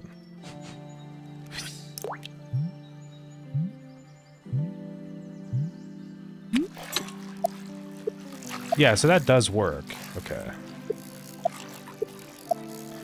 It's just that we need to sync this stuff all from the server, right? So that's really our only issue here. And for some reason, that fish is still, like, he's trying to bite, or he's in biting mode. I don't even know how that happened. I think it's because when I catch it or something, it doesn't work. See, why is he still biting? Right. Because he stops on the server. I think that's like the last thing we have to fix. So let's figure out why that's happening. Because on cancel byte, it should say, you know, set bit caught force, whatever. Biting is false. Maybe it's because we're not running force from the player. Because we're going to say if we lost, right, on our fishing minigame. Let's go to the player scene. To our fishing minigame. So this is where we do it. We say caught.rpc, right? So that one's fine. So we do start real right here.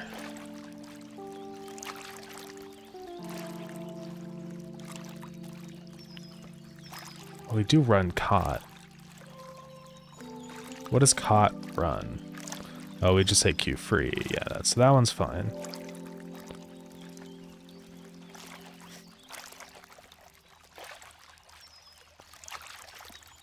And then we say start real fish ID. That's fine. So here it's probably what's happening here. We say start real.rpc with no string.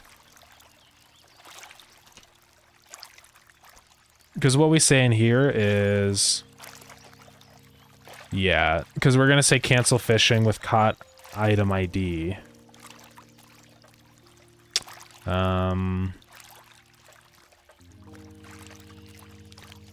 So if we run this, let's think. We run this from the client.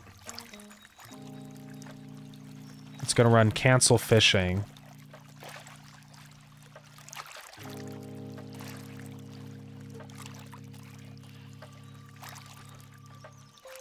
And I don't know why it would be a problem. You say bitfish is null, target fish is null, bobber ready is null. Maybe it's just because of here. Because if we lose our right here.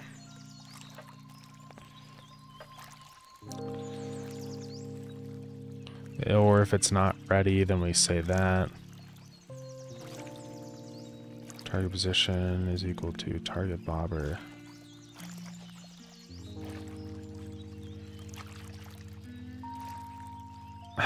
Just trying to think what's wrong here.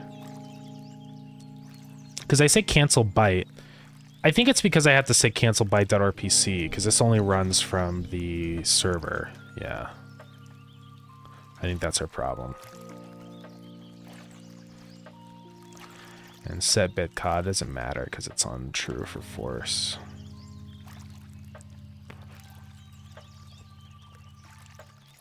Okay. I think we're good. Let's, I don't think I have to restart. Let's just try this now. So where's that fish that's freaking out? He's right here. Let's try and fix him.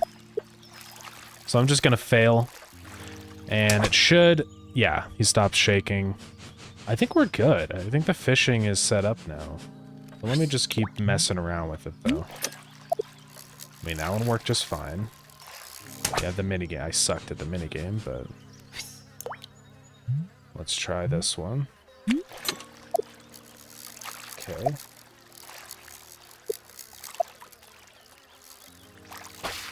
We caught the fish. Now, it didn't clear out the fish.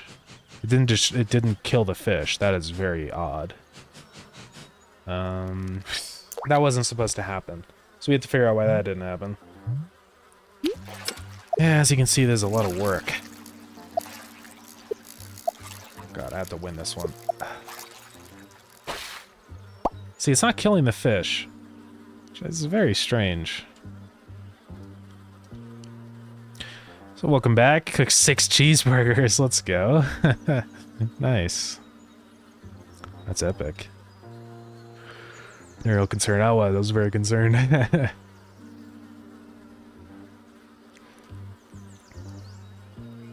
See, I'm just not sure why it doesn't work here.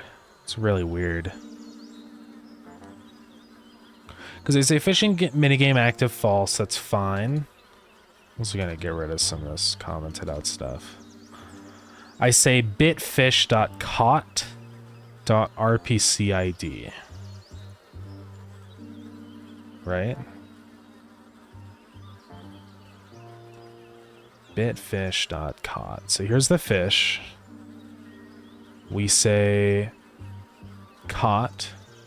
Oh, is it because it's not any... Yeah, it's not any peer.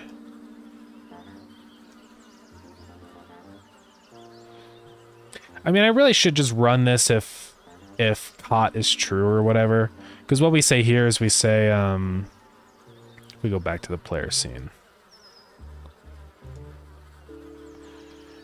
Owner.startReal. And that is an RPC, so I could say, like, I could do that from the server side. I don't know. Let's just make it easy and finish up. Say any peer and we should be good to go. That does require a restart, unfortunately. So let's do that. I hope it works after this. We will see. So out of frame. I just want the fishing to work and be done with it. So in the future I love easier way to know which session is which window. I know, dude. Yeah, it gets really difficult to know which is which sometimes. Because it has like the window 1 and window, but it doesn't tell me which one is which here, right? So it's like I have no idea. At least just like a variable or something that you could check for on launch, right? Would be nice. But I don't know. Yeah. Because then it's like, okay, if this is window 1, then just display in text window 1. You know, just to give people the ability to. Because yeah, sometimes it's really hard to tell. Okay, good. There's a fish right there. Oh. Alright, this better frickin' work flawlessly, guys.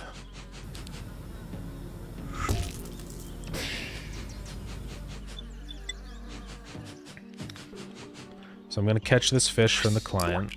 Okay, I got it instantly. We're gonna catch it. Okay, it destroyed the fish. We're freaking gaming. The player on the left is the server, so... Epic. Cool. Well, it seems like it's working just fine, and we're able to catch. I don't see any weirdness happening anymore.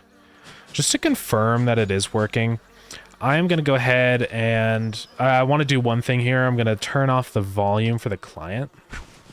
Because I want to make sure that the... like, the noises for the fishing is client-side only for the bites and stuff. Yeah. Just because I don't want that noise, all the little sounds to be happening on the server, because it gets really confusing for who's fishing. You know, especially if you're fishing right next to each other, so... Alright. Do you know how good Unity 6 multiplayer support is? I haven't really done any multiplayer in Unity before, so honestly, I couldn't tell you. But a lot of games do a lot of multiplayer with Unity, so I imagine it's probably pretty good. But yeah, I don't know. Yeah, I couldn't tell you exactly, unfortunately, but you should be absolutely fine doing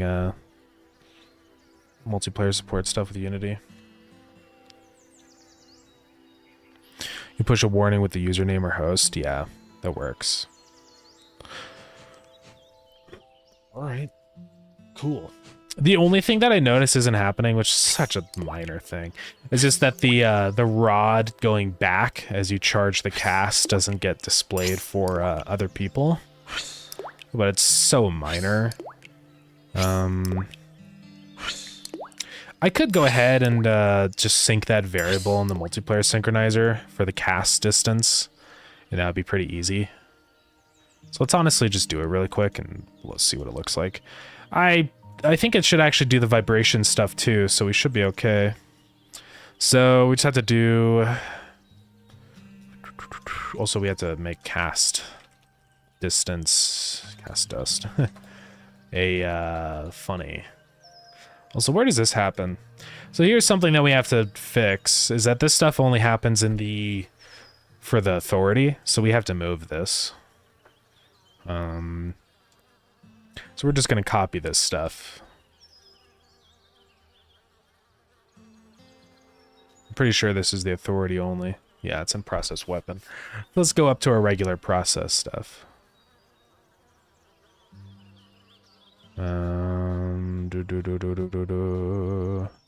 Like up in here. This is where we process the fishing stuff, so right there.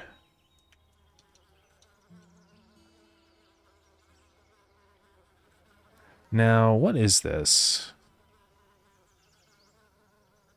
If bit fish do -1 to -1. Oh, it's just saying do a random, yeah. You start thinking of multiplayer as an API layer, it gets really easy to do. Yeah, I feel that.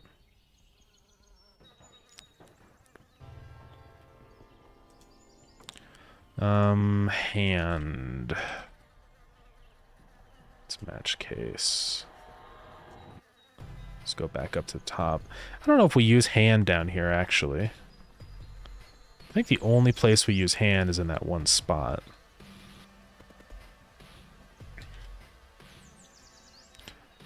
So I can probably get rid of it down there, but we're probably fine. Okay, so player synchronizer, I'm gonna be syncing cast distance. Let me go to the declaration. Because that'll synchronize both the vibration and the how far the rod goes back, so it should be all we have to synchronize. And then just go up to player, get cast distance, and say on change. Boom. I don't know if it'll immediately start or not.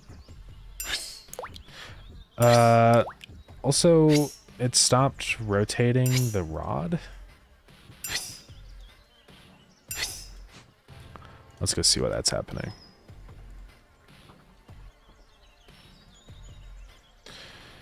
Okay, so we are... Let me just make sure this is the right spot. It is. Oh, it might actually be because it's after the hand rotation stuff. Is it? No, should be okay. So we say selected tool is not 0 in that. If bit fish. If it's greater than that, hand at rotation, otherwise it's that.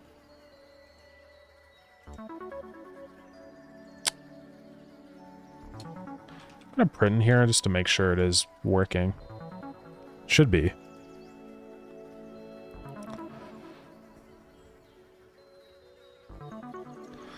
It's not running. Is it because Bitfish is still active? Might be.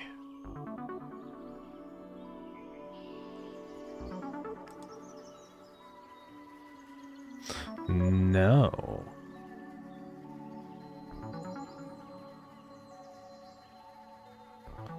Oh, I'm stupid. That's what it is. Basically, it's processing that for everything but the frickin' hand. Okay. Let's try that again.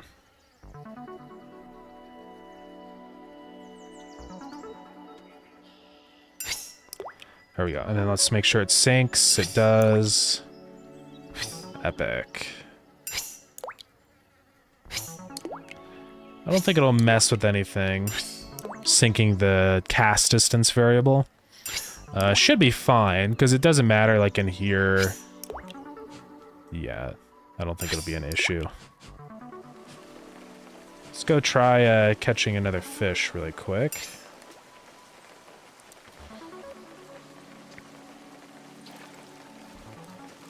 Also, it's still, it's playing the maximum cast noise for the server, it looks like.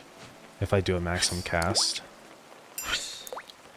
Which is, weird. I guess it's fine, but it needs to actually show the maximum cast thing. I probably won't show it, though, because it's just extra noise the server doesn't need. So we should probably go fix that.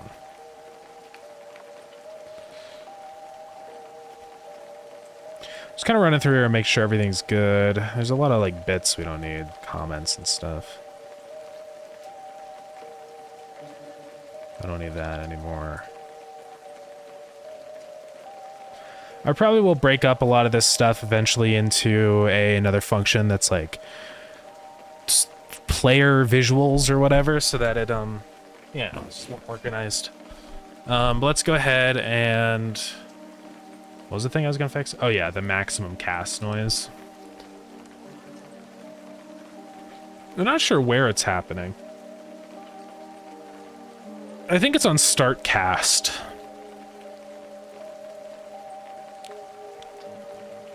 Is where it's doing it, because if it's equal to 1, it'll... Yeah, it's right here.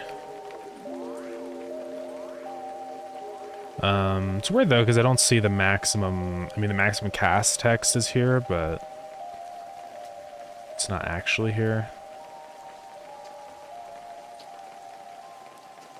I guess it's this one. It was pretty weird.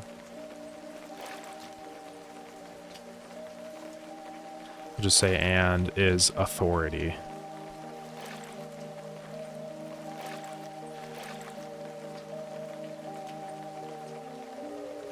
Is the client? Yep.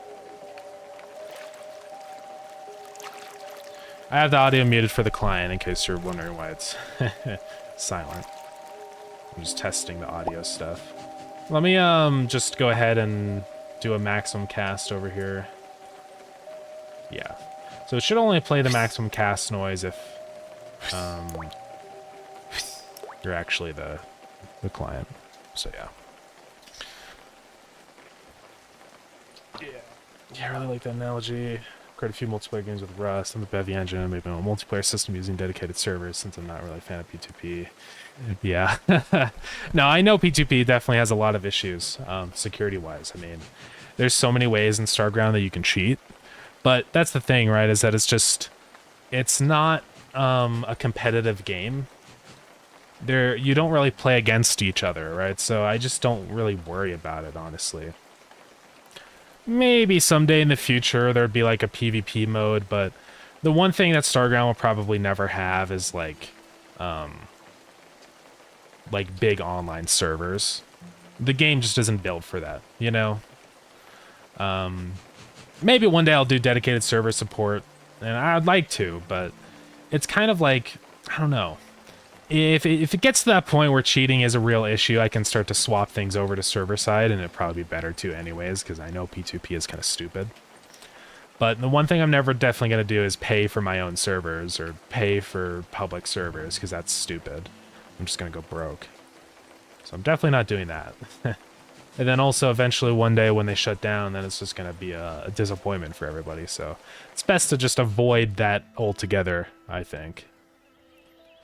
You know, if this was a different kind of game, like an FPS game or something like that, then absolutely I would not do P2P, because that would be a big problem. Because you could just cheat all you want, and there's nothing anyone could do about it, so... yeah.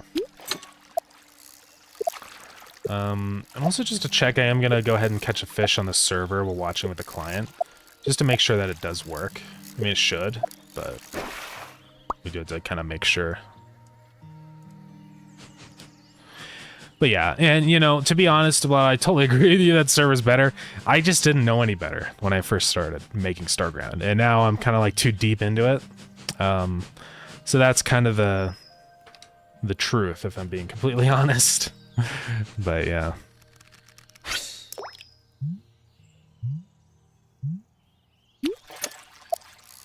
Okay, that's looking pretty good. Catches the fish. Okay, no problems. Epic. Fishing is finally fixed. One thing I have noticed, which is a stupid little thing, but the controller icon is visible on clients for some reason. Oh, when do we get black screen? Sorry about that. I probably accidentally hit F4. There's this little bubble thing, as you can see. That thing. We gotta get rid of that. The only reason I hate when servers for games shut down is because they don't release the server architecture. That's true, yeah.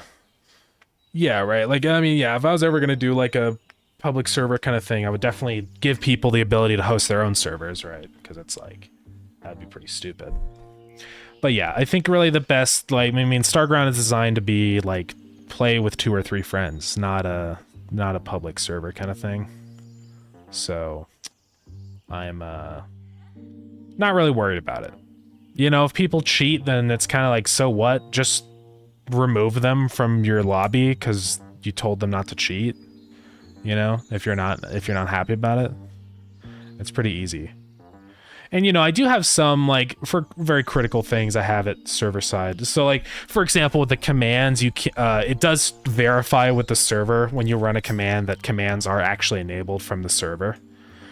You know, so, like, if you don't have commands enabled here on the server, and if you try to run one over here, like /give stone 999, it will fail and say that it's not enabled on the server.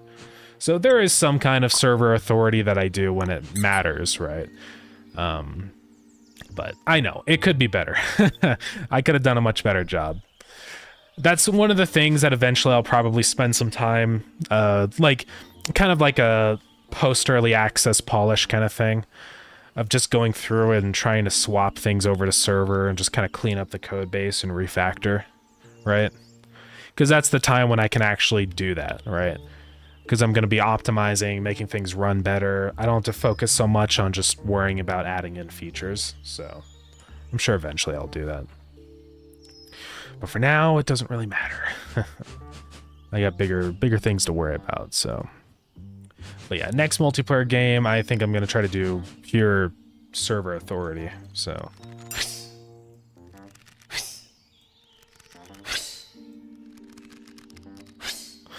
One sound that I don't think it's playing, if I mute this audio, is the creaking of the casting. You know what I'm talking about? And I think I know exactly why. It's because, in here, when we start the casting, okay, those are different functions. It's, right here, where we do the sound.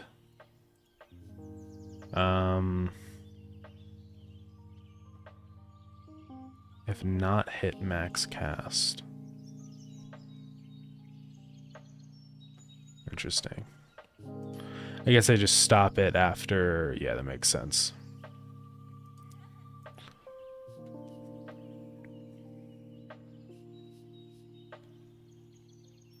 Yeah, I kind of would like that to play, I think, for everybody. Because it just makes sense. I'm trying to think how I would synchronize that hit max cast thing. Because I'd have to restart it every time. I guess whenever the audio is not playing, that's when I can go ahead and check it. But there are times where the problem though with synchronizing the maximum cast thing with say thank you for the follow, I appreciate it. The maximum cast might not always synchronize fast enough to actually hit the number 1, which is kind of the problem. And yeah, I could sync another variable, I guess, with the synchronizer, but I kind of don't want to throw too many things on here. There's already a lot of things I'm synchronizing, and so I don't want players to get too slow. One of these days, I'm probably going to go through a lot of these and merge them together into smaller, like, things. So, like, for example, instead of synchronizing sub-selected tool and selected tool, I just synchronize one integer, and then I kind of... It's like a binary thing, where, like, you know, it's a number with, like, that's in the thousands, and then the first 2 indexes are the index of the... You know, you get the idea. Just to kind of speed things up. Because I don't need to sync 2 variables for that. That really gets into the nitty-gritty kind of stuff, so it's not like I'm going to be doing that soon, but...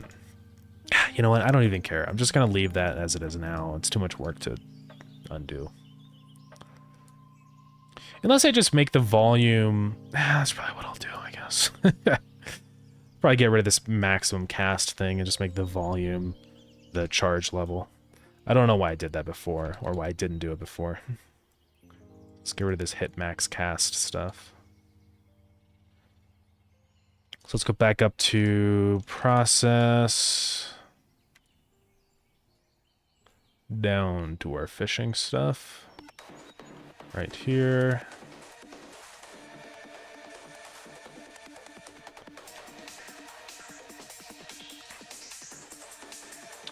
And then we're going to say the charge volume dB is equal to linear to dB cast distance.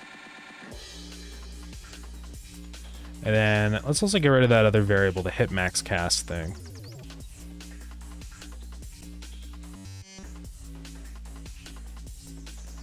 Oh. I do need hit max cast.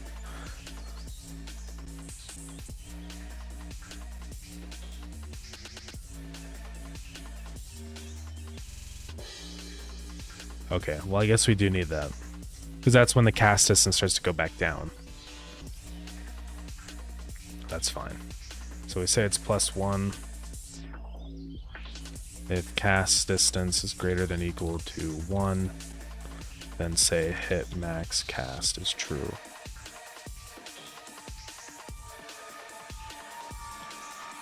Ah, great. Now it's gonna be all broken. Okay, on start cast it says it's back to false. So it should be okay.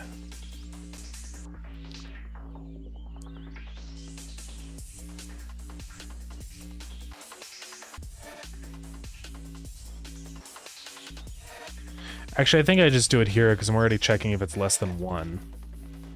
Hey.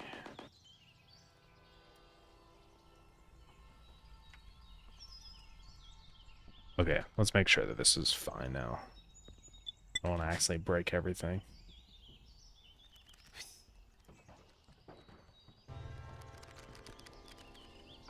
That's weird that it's getting louder as I approach 0.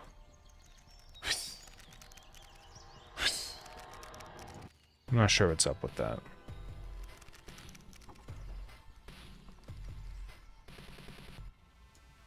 Did I say linear to dB? I'm pretty sure I did.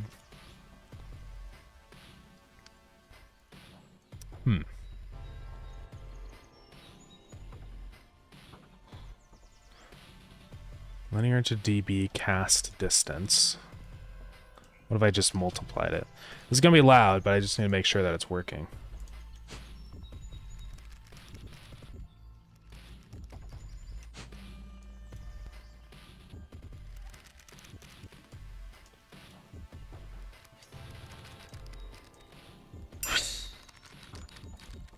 It's pretty weird.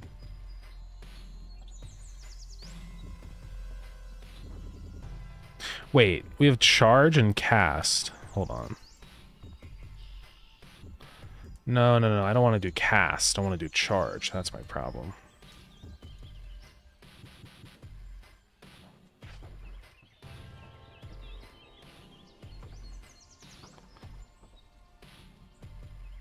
Oh wait, no. It was okay here? Wait, what am I doing?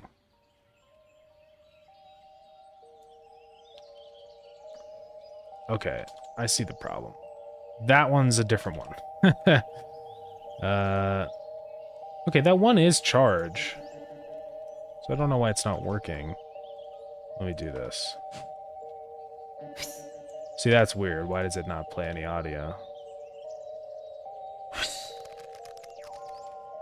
And then it seems like it gets...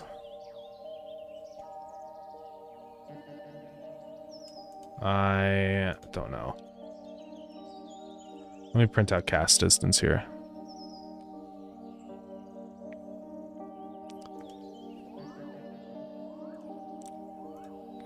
Okay, so it's 0.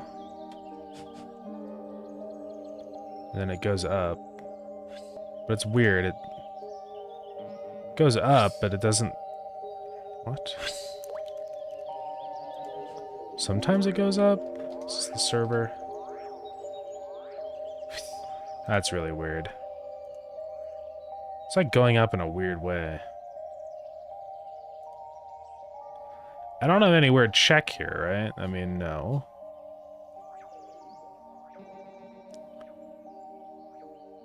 And this doesn't only play on the... Oh, I'm stupid. Stupid, stupid, stupid.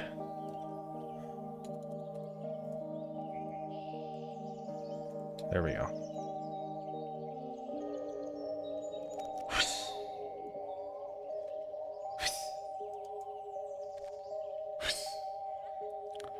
So charge should be working now.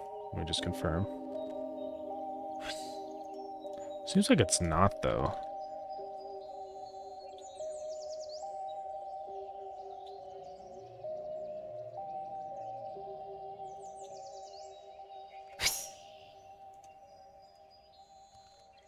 I mean, it is.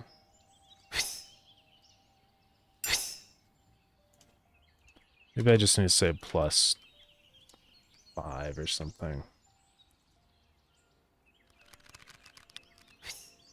What is our casting sound? Maybe it's just too, there's like gaps in the audio.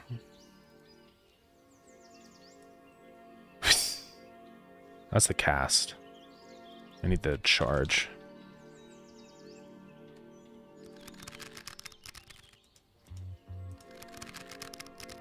I think that's part of the problem. Is that there's some gaps. And so, like, it'll start to charge, but it's charging during a time when it's silent.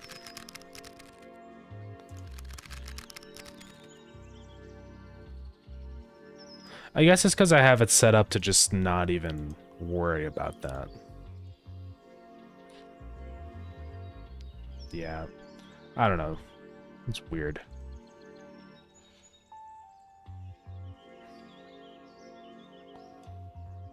I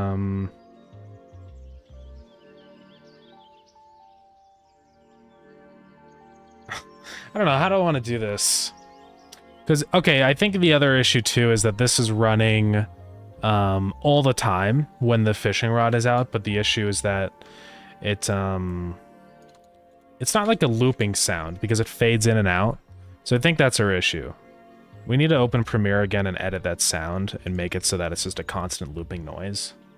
Because if we're going to do this and make the volume kind of scale to the charge level, then it means that the sound needs to be constant. So hey, iRedDev, thank you so much for the raid. Welcome in. Let me give you a shout out. Oops, I did shout instead of shout out. What is it doing? Let me type it. There you go. Thank you so much. I appreciate it. Welcome in, everybody. How's it going? Have you heard for some spammer chat? Yeah. That's good. I appreciate it. Yeah, how's it going? What were you up to today on your stream? Hi, Raid. Yeah. We are currently just working away on Starground. We can show off what we've been doing. Hey, just chilling, playing some games. Nice. That's epic. Yeah, I need to have one of those streams soon. So the beer, thank you for the follow. I appreciate it. Yeah, I've been working a lot on Starground recently, but I think it'd be kind of nice to take a little break and play some games, I think.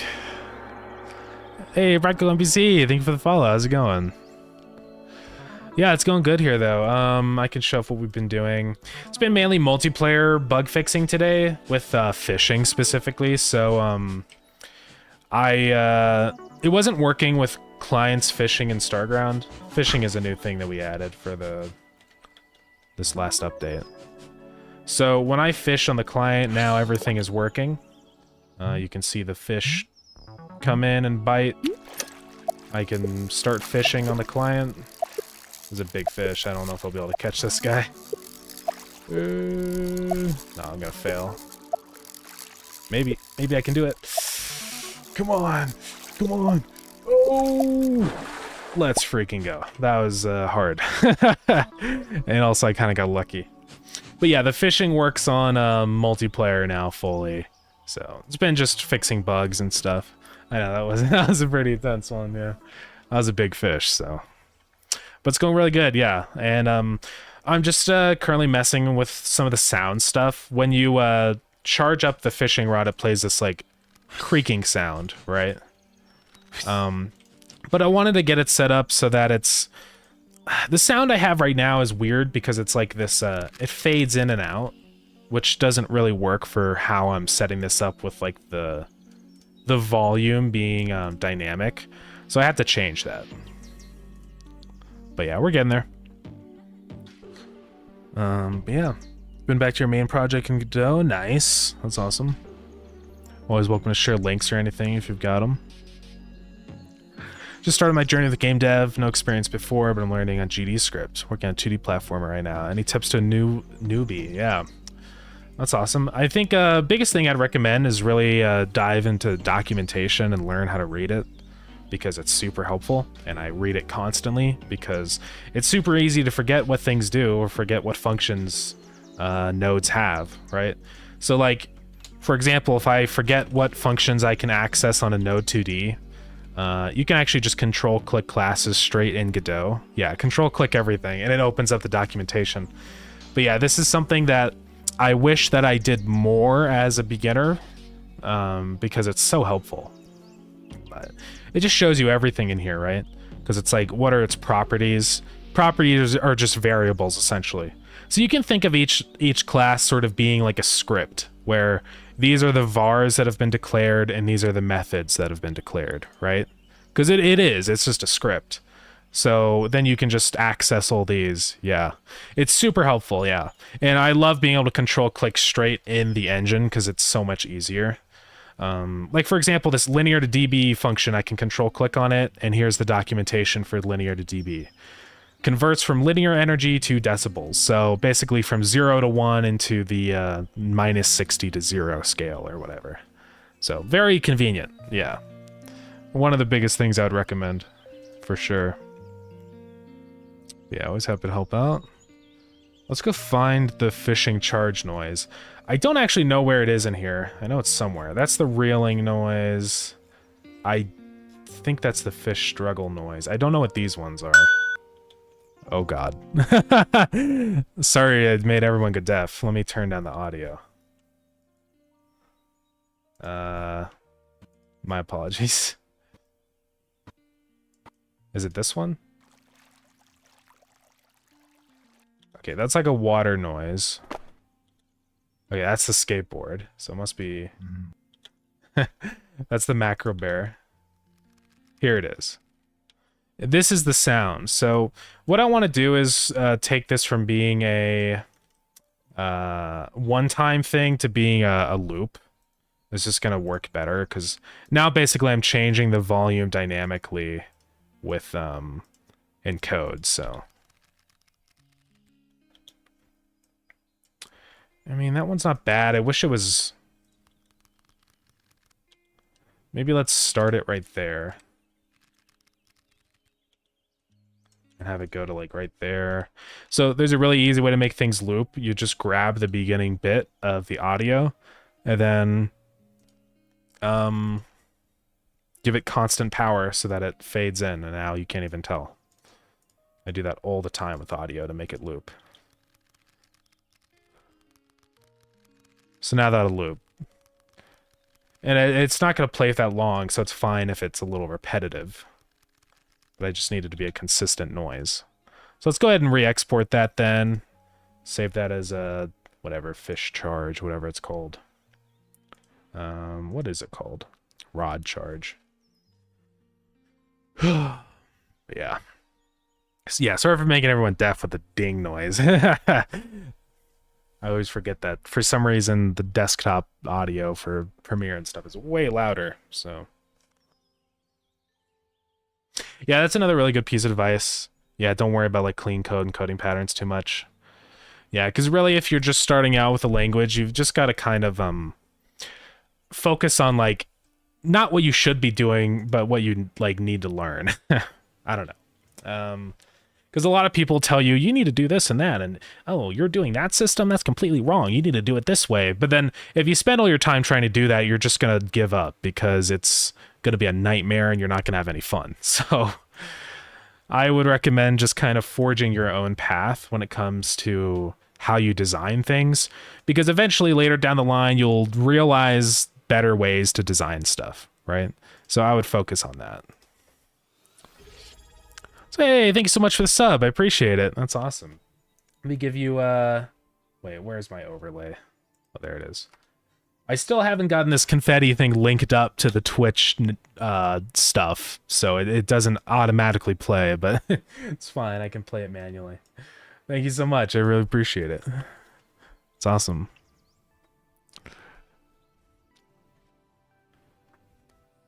Thousand roads lead to Rome. Yeah, exactly, right?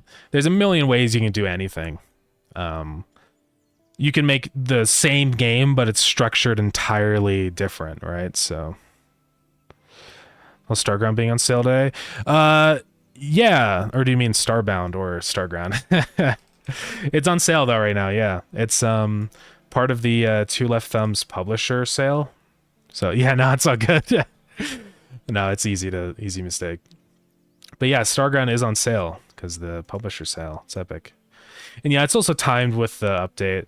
That it isn't just a random sale. It is something that, you know, that was like planned. So, but yeah, it's the cheapest it's ever been, $7. So it's pretty cheap. But I don't know. Maybe one day I'll increase the price of Starground for full release. I'm still not sure though. I'm kind of like still deciding whether I actually want to do that or not, right? So I'm not sure. Let me delete this old rod charge. Because, you know, there is a lot of new things in the game since that initial $10 price tag, so it is kind of probably justified. But again, it's like, I don't know if it's even worth it if I'm going to make that much more money, you know? Because being so cheap, that does mean that the game's in that, you know, whatever, under $10 category, which for a lot of people is pretty popular. So maybe it's kind of a good thing. I don't know. Yeah, it's hard to say. Let's see, I wanted to stop the charge stuff. Dang it, where did it go? Hey, when this happens. Here, linear to dB. Okay, so charge, we have to... Here, I'm just going to copy this. Because where do I stop it and stuff? So I stop it on start cast. I mean, that makes sense. And then it means I should just go ahead and start it on start cast then. Right. I probably do. What? Or not start cast. Yeah, I guess I don't actually start it, so that's kind of a thing. But then where the heck do I do play right here? Okay, that's if it's not playing. I'm just going to go ahead and say if cast distance is greater than 0. Otherwise, if it's playing, then make it stop. Make it stop. Ah. Okay. So then that'll lerp, not lerp, but linear dB. All right, we should be good to go. Did I export this already? Okay, I guess I did.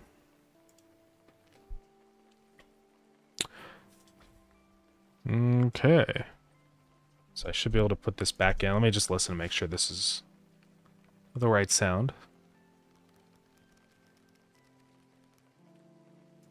Yeah, I think that's right. Okay, let's replace rod charge in here. And we should be good to go. So the volume of the charge will then now be kind of a factor of the charge level. So the more charged up the rod is, the louder it should get. We are going to have to restart the game for this to work. So let's do that. Actually, I do want to make sure that it works with all the code. It should. Here, let's mute this one. Oh, it is. So it's working. Okay, so we should be good to go. But let's just restart and check the new noise. I can close media encoder. I don't think I'll be doing any more audio stuff today. Save this and close it. Close that. All right.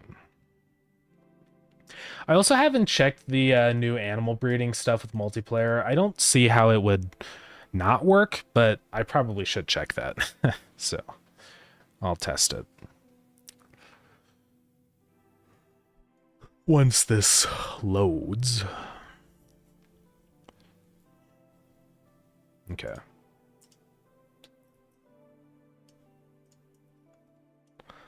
So let's load it up. We're gonna do the same game as usual. Wait for that to load. I do kind of wish I could just start it up and it automatically loads that save with the client connected and stuff, but I don't know. It's kind of a lot of work to implement something like that for something I might not use that often. Okay. Oh yeah, let's also turn desktop audio back up now that I'm done with Premiere. Forgot about that. Okay.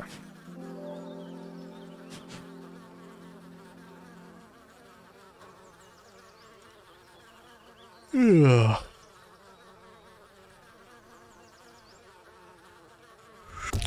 All right. So let's just make sure everything's working. Audio's looking good for that.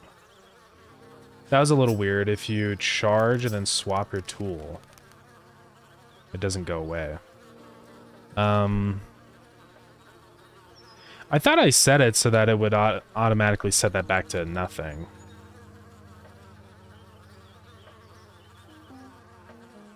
But maybe I didn't. Yeah, I do. So I say cancel phishing.rpc. Which is kind of weird. Because it should set that stuff back to 0. Is it because it's an RPC? Because change tool's already an RPC. I think that's why. So let's do that.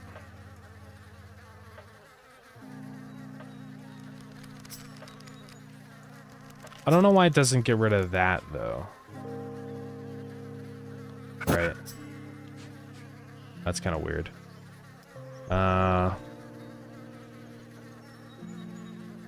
Because I thought cancel phishing should make that go away. I guess it doesn't. Let's do that. So over on our cast strength, let's say .modulate.a is 0. That should fix that.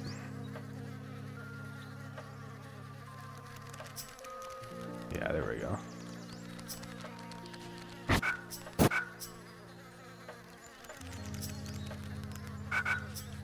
And then it doesn't seem to affect anything after.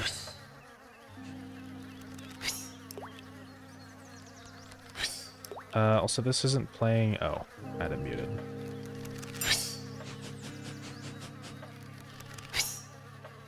Okay, yeah, it still fades out, but...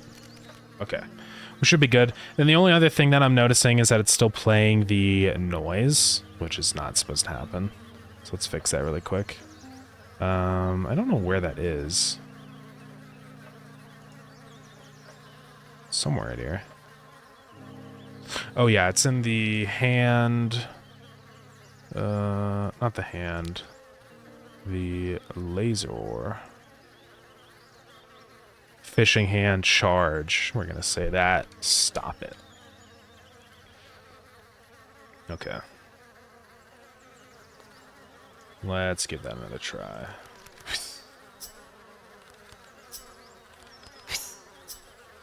Okay, last thing I just want to make sure is that I didn't break everything. So I'm going to catch a fish on the client. Just make sure that's still fine. Too far. Too short. Too short. Okay.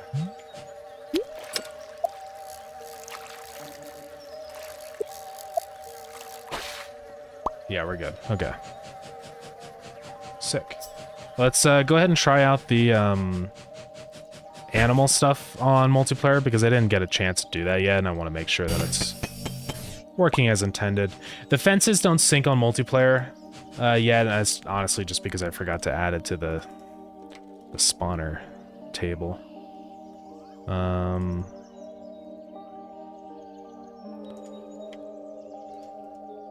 Oh, do sod stars not even? They don't. Okay, I gotta fix that. There's a couple things in here that don't synchronize. The brewing station does, so we're good there. We need the fence, and then also the fence gate to synchronize. Okay, so fixed an issue where... Yo, what's up, Maxilis? How's it going? Fixed an issue where multiple... I'll just say sod stars and fences did not sync on multiplayer. Were invisible on multiplayer. It's an issue where fishing was broken on multiplayer. Improve the performance of animals. Okay, I think that's pretty much everything. Let's test out the animals. So we need fences. I mean, we don't really need fences, but I'll just do it because why not? Okay, commands are on. Let's go ahead and give some macro bear eggs.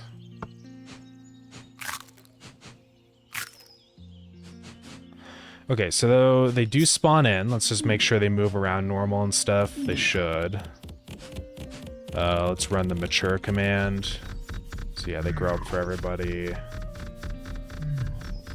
Let's test breeding. So give moongrass 99. Hopefully it does work. Okay, yeah, it totally works.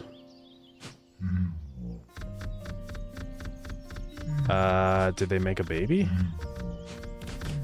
Okay, they did. It didn't play the ding noise, which I thought was kind of weird. Audio's on for both.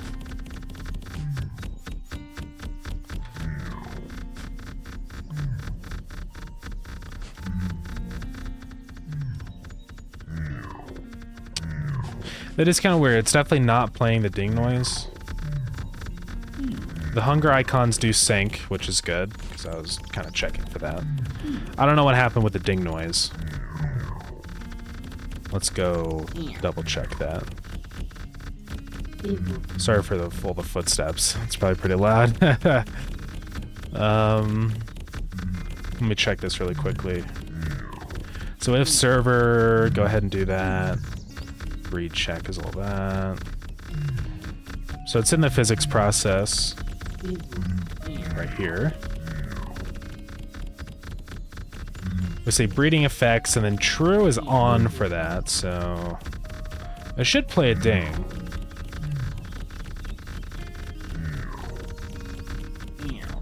If noise, and say player.goal position, add child.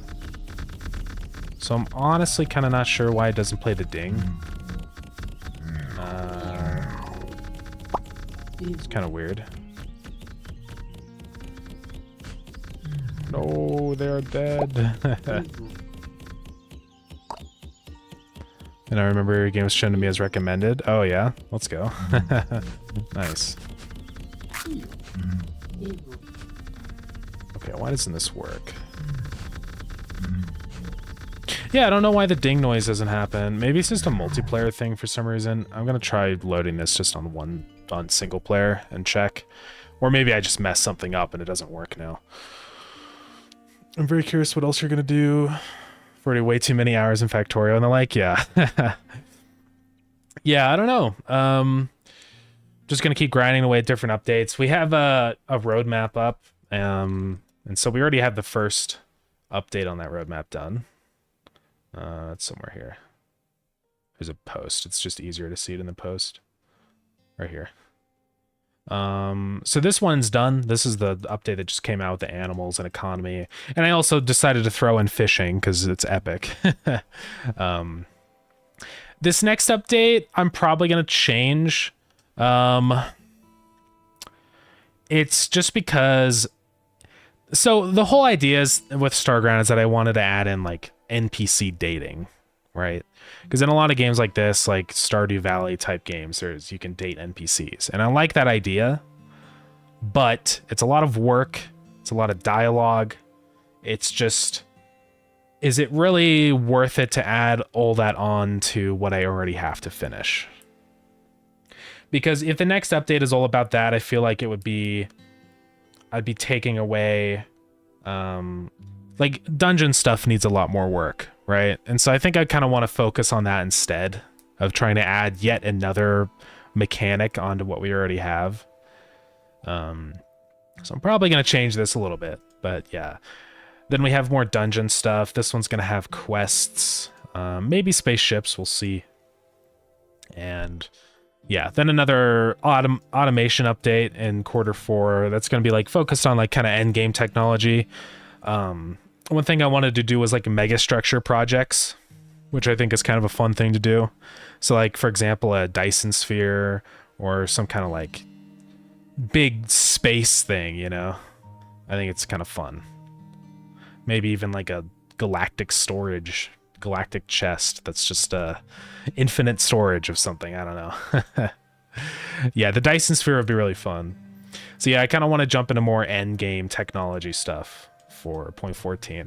And then yeah, 1.0 is just going to be, you know, focusing on polishing. But that's kind of the main general idea that we have. So yeah, way too few games have it. The concept is so great. I know. I really like the idea of big, like, solar system structures like that you can build, right? Because obviously Dyson Sphere program has that, and I think it's just a really cool idea of, like, these big mega projects that you can build. It reminds me of a lot of games. Like, SimCity actually did that, where you can build these, like, enormous, huge buildings that benefit your city and stuff. It's just fun. I like having that like ultimate automation goal for like the biggest, coolest things that you can build, right? So that's kind of the whole idea. I think it'd be cool if it just makes a ton of energy and it's this massive, expensive project that you can sink a bunch of time into. So yeah, I'd love to build some of those and just more planets and stuff that you can go to. Right now, the game has 2 planets. It has, you know, the regular green one, but then also Tyria, which is an underwater planet. I'm not really sure what the other planets are going to be for automation. I'm just going to have to keep thinking of ideas. But yeah. What was I going to test? Oh yeah, the animal stuff. I don't know why it doesn't make that noise. Let's go ahead and... Also, we have ads starting in just a minute. I do apologize. And yeah, that's really just the plan for up to release. I mean, I still probably will put up more updates after release also. Although I will kind of shift focus away from Starground to a new game though, you know? But it doesn't mean that I'm gonna stop working on Starground. So I'll just have to see how things go, really. See if the ding plays. Okay, the ding played that time, so I don't know why it doesn't play on multiplayer. It's kind of weird. I'm not sure why I wouldn't play it. Breeding effects. Because this is in the server. Alright, it's going to say breed searching, do all that stuff. If we found it, then say breeding effects.rpc. False and true. So status is false, so we set it back to false for breed searching. And then we set that to false. And then we say that play the noise. This noise is true.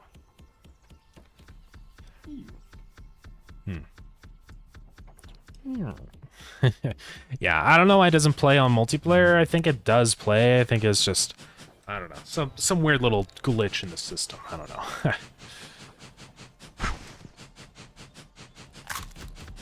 Alright, but the animal stuff does indeed work. Make all these guys adults.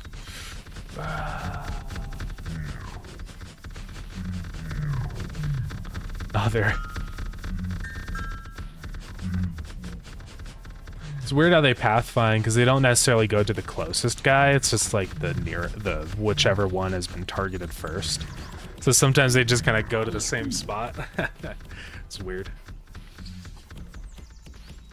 Okay, but yeah, it totally works. So, I guess we're fine.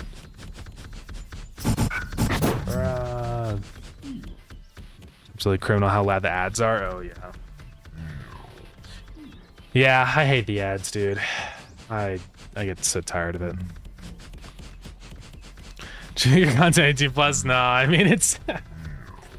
I think it's the reason why I went the Minecraft route with breeding is because I want the game to not be inappropriate for children. So I think it's fine how it is.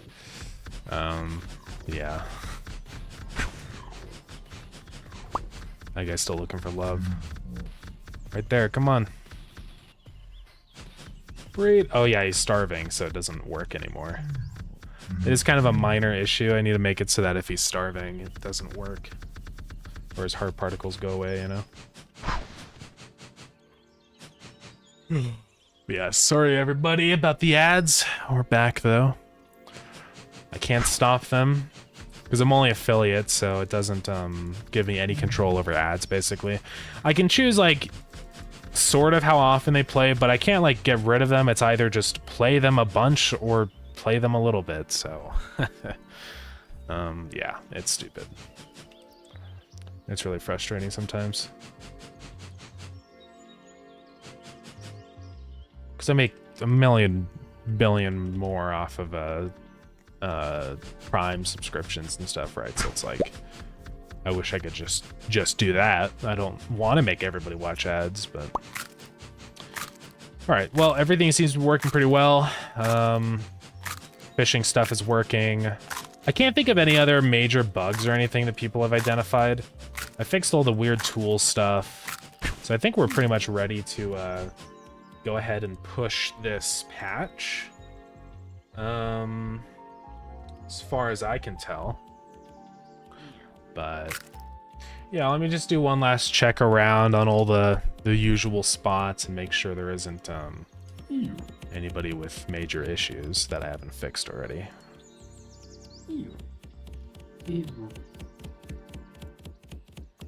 Remove the inventory out of movers. Clogging my lab setup.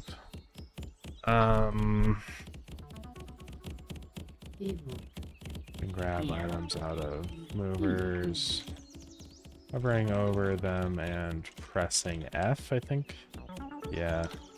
In the future, I'll looking at changing the mover logic with labs to make its setups easier.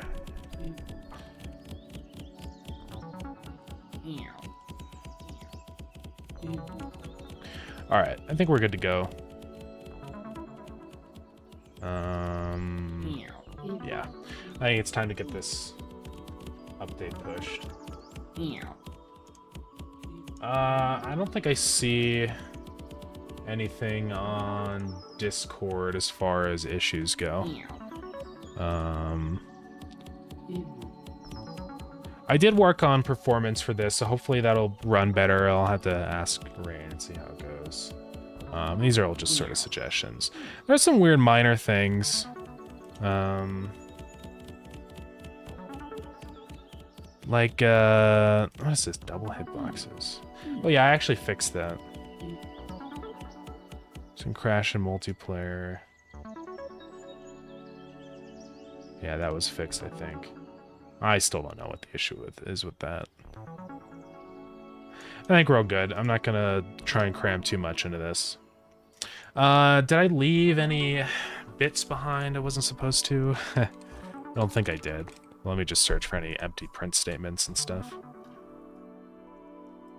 Really, I don't need this to be shown up here now. I should probably get rid of that. Steam, dungeon rooms. That stuff's all fine. That stuff doesn't really matter. Creating mini-maps, global region. Actually, what is this? I don't need to print that anymore. Let's get rid of that. That's playing the dungeon audio. I was just making sure it was getting the right index or whatever. Sound button. I don't know what this is. Oh yeah, that was a different thing. Print ID. I don't want that anymore.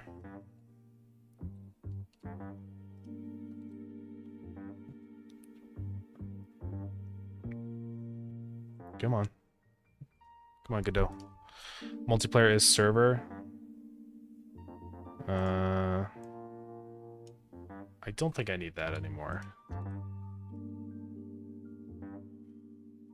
Because I can just say server is disconnected.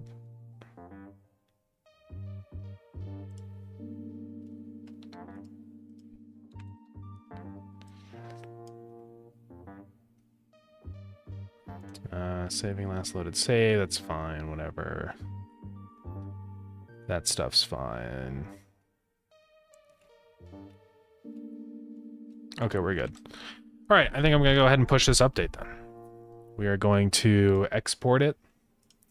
I think we're already good to go. I think I moved the other ones out.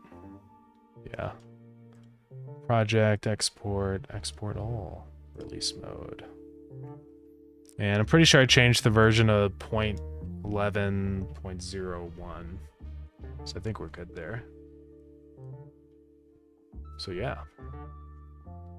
Now, when I upload a build while I'm streaming, it tends to freeze the stream, unfortunately. So, you know, keep that in mind. Once it'll be over with soon. I gotta do it though. I don't want to wait until after. Hope you make more and much bigger fish at some point. I would love to. I was talking at one point about adding in like XXL fish, just even bigger fish, which I think would be fun. So it's just harder and more rare and more expensive. I have all the code set up pretty good for that. So like it should be easy for me to add on more fish types, because it's all just in the loot table and stuff. So if I want to add a bigger fish, I just put it in the loot table and there they are. So yeah, I'd love to do that. Yeah, one thing I also wanted to do was add a like a size system to the fish. So, you know, in a lot of games like Stardew Valley and Animal Crossing and stuff, when you catch a fish, it gives you like a length of how big that fish was. I would love to also do that in Starground, where it just shows that like this is the record for this size of fish, you know. Yeah, rarity. Fish actually do have rarity. I can kind of go over how it all works. Let's see, get this upload going soon. Move that over. Let me also make sure that we're good here. Dude, if it would frickin' move. Okay, it's just not going to. What's going on? I can't.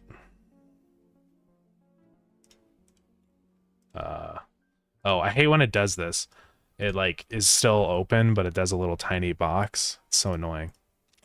Because then I'm like, I don't know if it's just frozen or if that's intentional, or I don't know what's going on. So yeah, let's go look at the fish. So how it works is there is this loot table, right? And so these are the different fish that can show up down here where the fish are. So these are the fish types. So first off, we have the fish size, which I'm actually just going to move down. It doesn't matter what order this is in, but just for me. So it's basically I use a weighted system for choosing the rarity and stuff of the fish. So this is what size of fish spawns in. So most likely it's going to be a tiny fish, which is 0, and then medium fish, and then large fish is the rarest. And then each of these is actually like the type of fish that you can get from each size class, right? So for the small fish, there is actually a very rare tiny fish, the boot fish, and it's worth a lot of money, and it's very hard to catch. So keep a lookout for that one. It'd be really cool to see someone catch it. Medium fish, we've got all these ones: squimp, eel, salmon, trout, and then the large fish. So this is sunfish, goblin shark, and octopus. But yeah, that's sort of how it's all laid out. Yeah, definitely I could do an achievement with that, yeah.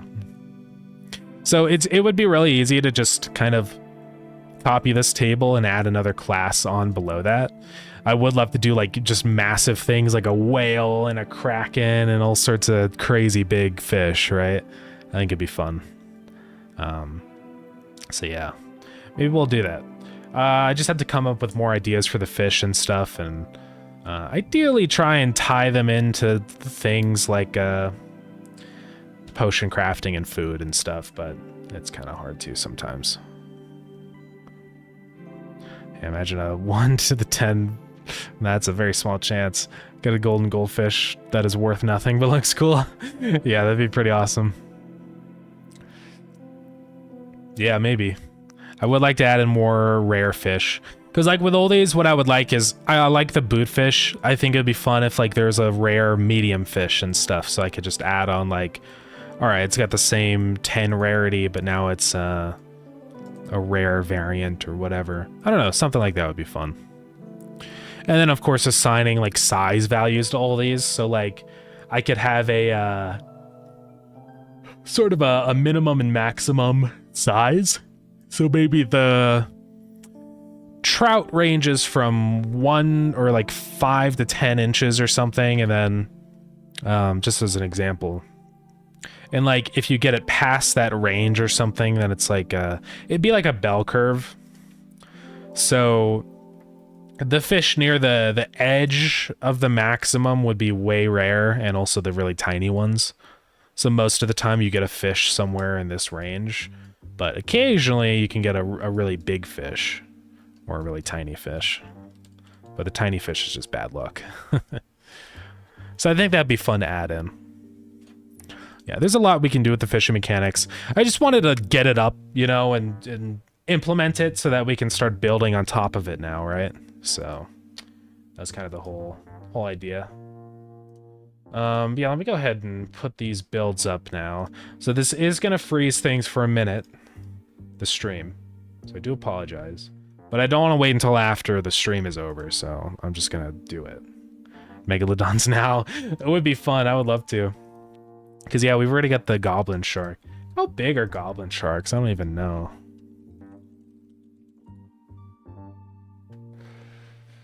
Okay, 8 feet. So they're like pretty big, but they're not enormous. Yeah. No, I would love to do one even bigger. So yeah, the stream is going to start dying now, by the way, as we start uploading these builds. So be warned. I've tried to throttle Google Chrome's like speed before so that it doesn't kill the stream, but whenever I do it, it just doesn't, it fails to upload the builds. I am getting fiber soon, so hopefully this shouldn't be too much of an issue soon, but at least for right now it is. I am alive, Mark. But, yeah, the stream is gonna be dying, though.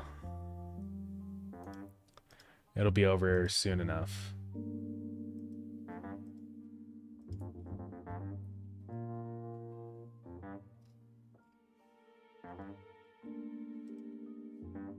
Come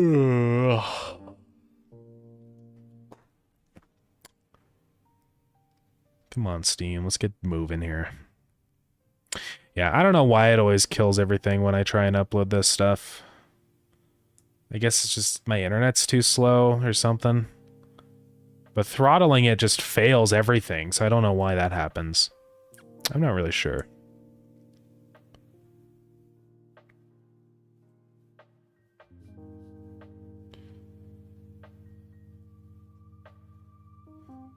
Waiting for it to load.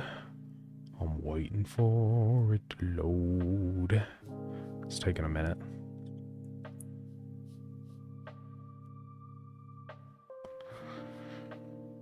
Almost there. We're so close.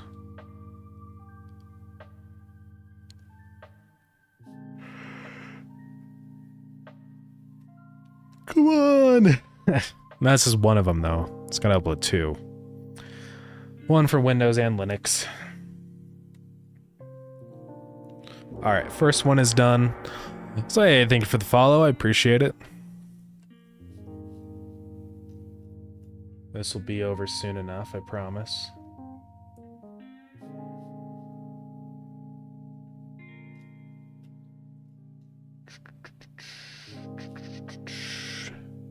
Come on, please. Go faster.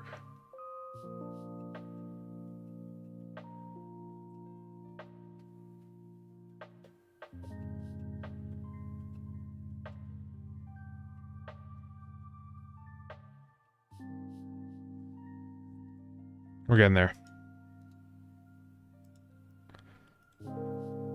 70, about 75% of the way there. We're almost there, guys. I'm sorry, I know this is super boring.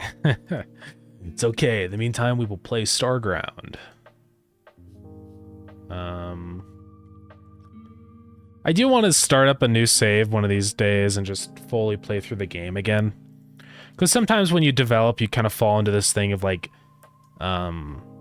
not balancing things very well. Because to be completely honest, I haven't played the game from beginning to end after adding in fishing and animals, so I don't actually really know how it ties into everything else yet. You kind of get way better at just getting a general idea of how, though, just because and sort of how they interact. Try it out again. And I don't know if that'll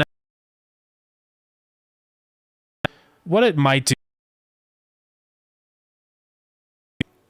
It's possible I might want is for the weapons and stuff. I might need to do it even more. I made some of the stuff pretty dungeons, and then also from at the stock markets.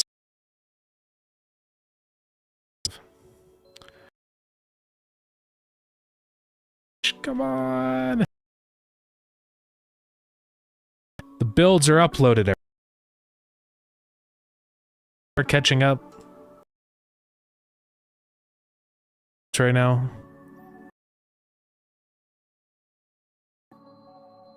It should catch up soon. I hope. Please. Are we back? We're back. Okay, guys, it's over. I'm sorry. I apologize for everyone having to get through all that, but... Yeah, builds are uploaded, so stream is... Thank you for the hydrate. Build is uploaded, stream is caught up, so we are good.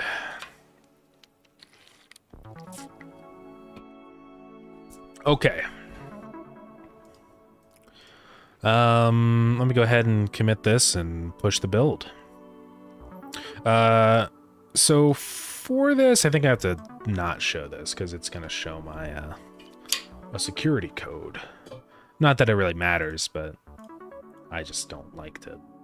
I don't want to show that off. Set build live. And it's going to text me a code. Yeah, the stream should be done lagging now. It's just because I was uploading a build to Starground. 84384. Want chocolate cake now? Yeah. Here we can get chocolate cake. Here we go.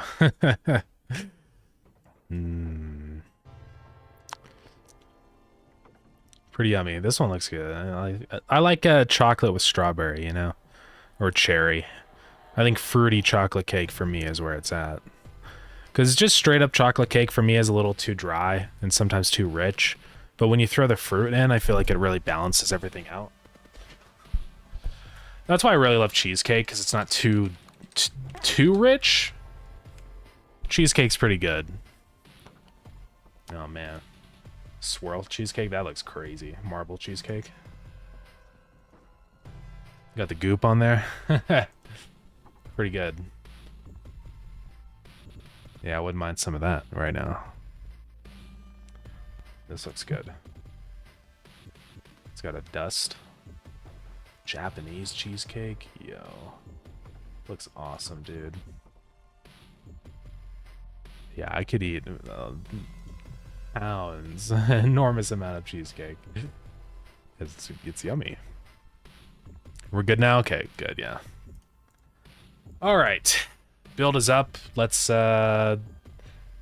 I think for this I usually publish after. I don't know if I actually need... Oops, not Starground. Steamworks. I don't know if I actually need to do this, but I always do it just to be safe. Okay, let's put up an announcement post about this update really quick. Small patch.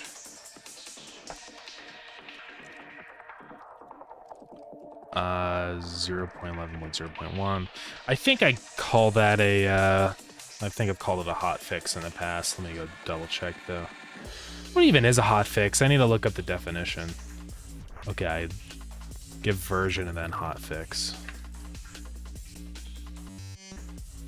Hotfix definition. Small piece of code developed to correct a major software bug. I mean, I guess. Still in production. It's not a bug fix. It is a hot fix, I guess.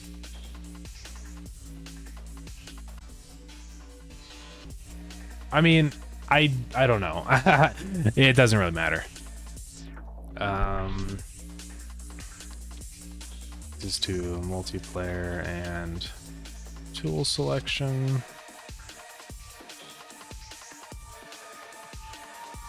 Bam. Oh, yeah, I can also mark this one off now. All right.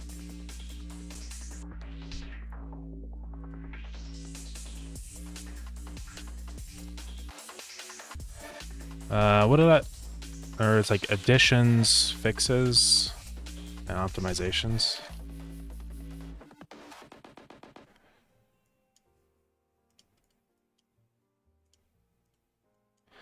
All right, add hard particles, indicator, yeah, noise that plays and pretty successful, mature command. I think that's all the stuff I've added. Fixation where tools are inaccessible after unlocking. Incorrect offsets. Fixation starts will always revert to babies on low. Fixing issue where breeding did not require any items. Fixing issue where starts visible on multiplayer. Yeah, I think we're all good. Yeah, let's turn these into lists.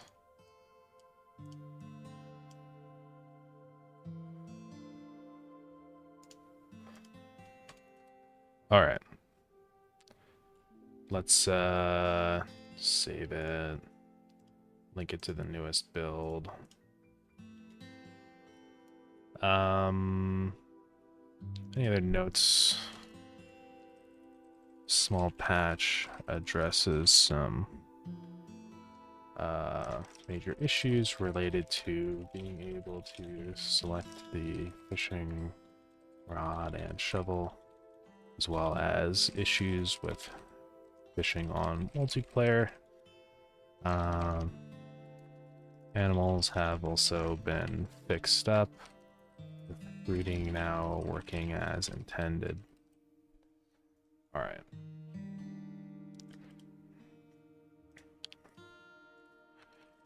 If any other issues come up, let me know on the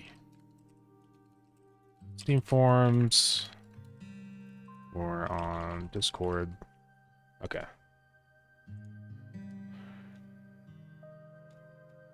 We should be good to go.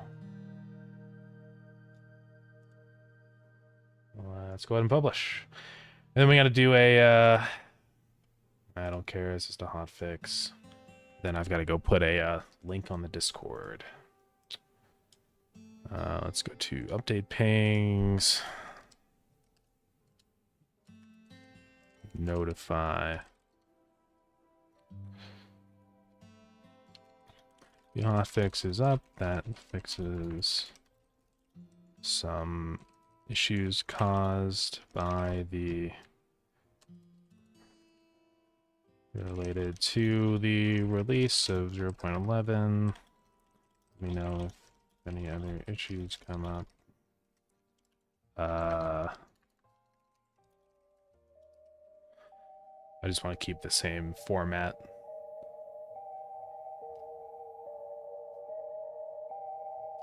Okay. I don't really have a specific format.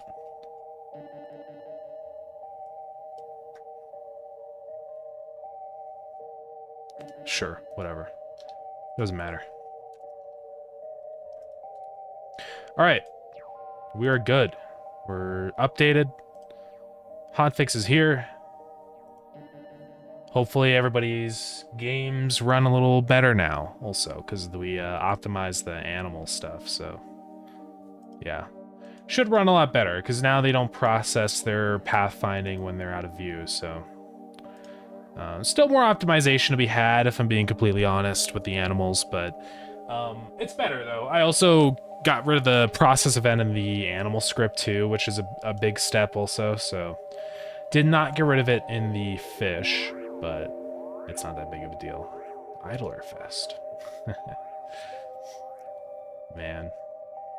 I would love to work on more idle games. Space Plan. This looks kind of cool. I think I've seen this. I'll wishlist it. I'm just gonna browse games. I don't know what else we're really doing today, honestly, because today I was just kind of focused on getting that stuff fixed. But yeah.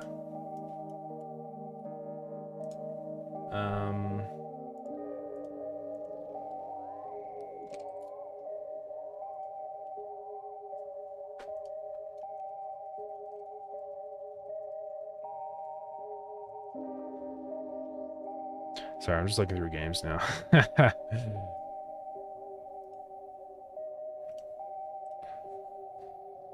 Oh yeah, that game. Man. I would love to work more on a Pizza Pit someday. I mean, Pizza Pit's pretty fun. Wait, this is already up, right? Okay, yeah. We're good there. Yeah, I still got the project open and stuff. Or not open, but here. Well, there's a lot of things we could add to that. Like, one thing I wanted out of Pizza Pit was, like, rebirthing, you know? Some kind of coin that you can, like, kind of like with Cookie Clicker. For anyone that doesn't know, it's a game that we did for a, the Idle-a-thon. Let me log in really quick. Please not talking about food. I'm sorry. Oh, I have to do a CAPTCHA. You kidding me right now? But yeah, Pizza Pit is this game. I'm sorry.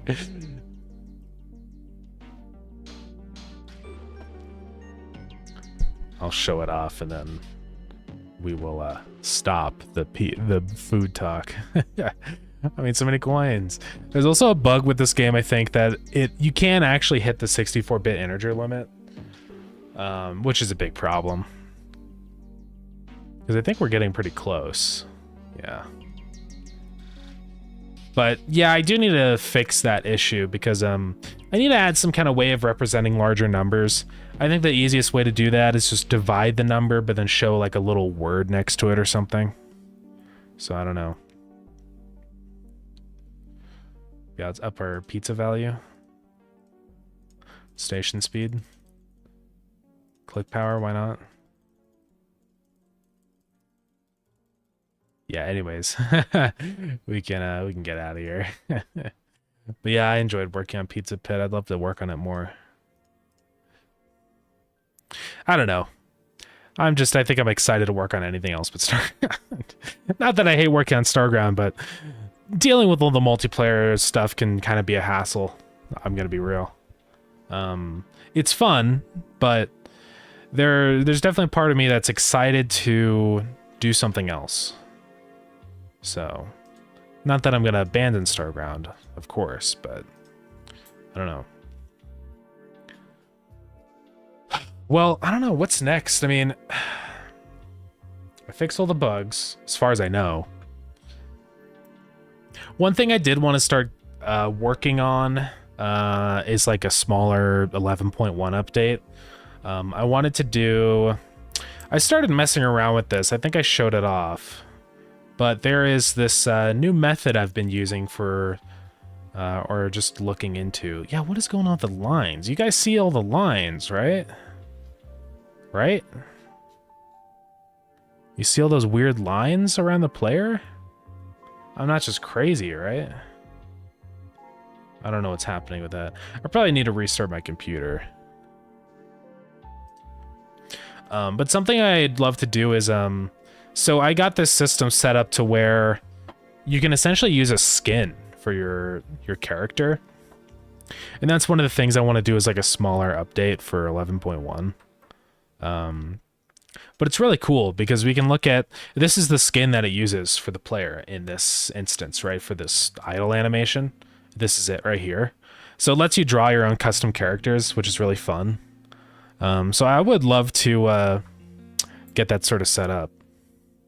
It's also cool because technically you could do, like if you don't want a backpack or something, you just make it transparent and it just won't show up. So you can do some really cool stuff. I would really love to work on that and get it fully animated for everything. I mean, it works pretty much already, but I need to add another menu. In the main menu, you have like the character customization thing or your username box. I want to change it into a full customization menu. So that you can change like your skin. Maybe you have like a list of skins that you have saved on your computer or something. I think it'd just be fun to do. But yeah. I don't know. I'm definitely gonna try and get around to that. It's just really hard to animate these. It's basically a UV map of the animation. It's super hard. But yeah. It's also be a basic feature. Well, so you actually don't have to do this for texture packs. Luckily, it's way easier with texture packs because you can just fully replace the sprites. This is a little bit more of a complicated technique. Also, Keith, thank you for the follow. Because essentially what it's doing is this is the true sprite down here. It's like this black and green blob. So I'm animating the sprite in terms of UV coordinates. And then all I'm doing is I just have a shader here that applies this texture to the UV coordinates on the sprite. So it's a way of dynamically swapping out sprites live. Now for texture packs, yes, you could do it this way, but it's a ton of work and you would never do it this way. I think the only real use case for this is something that you want people to be able to change really easily and in the middle of the game, which is like this, the player. I don't know, because I don't have anything else in the game with this many animations, right? So it's just not worth it to implement this system because I'd have to animate it with the UV coordinates and it sucks, dude. It's really bad. Unless there's some other kind of character that was hyper animated, but most NPCs and stuff just have one idle animation. There's no funny business, so I think it's just too much work. This is a lot of work, but for the player, it's worth it.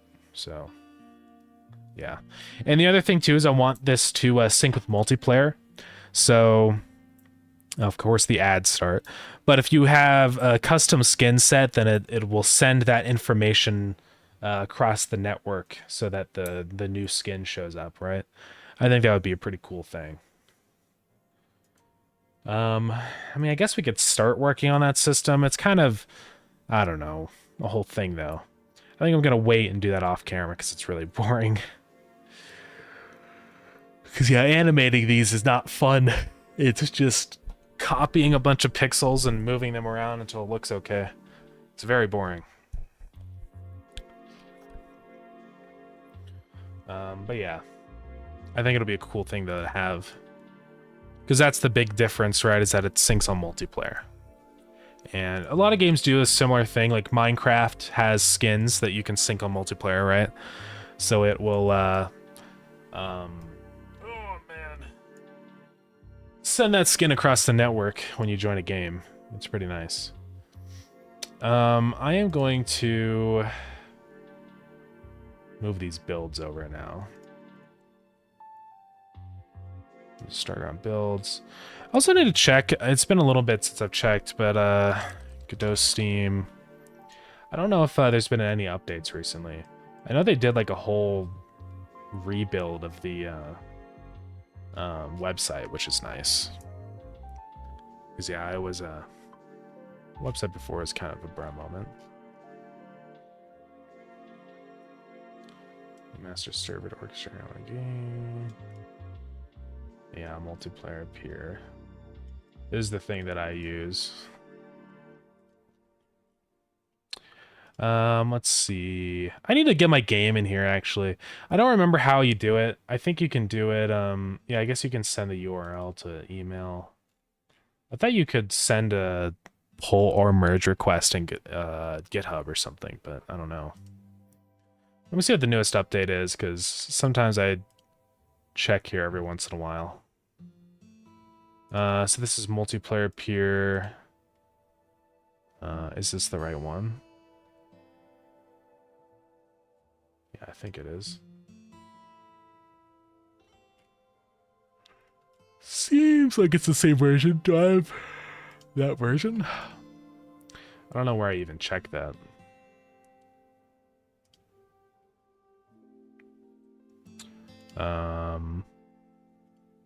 I do not know. But I think that's my version. What is the change log?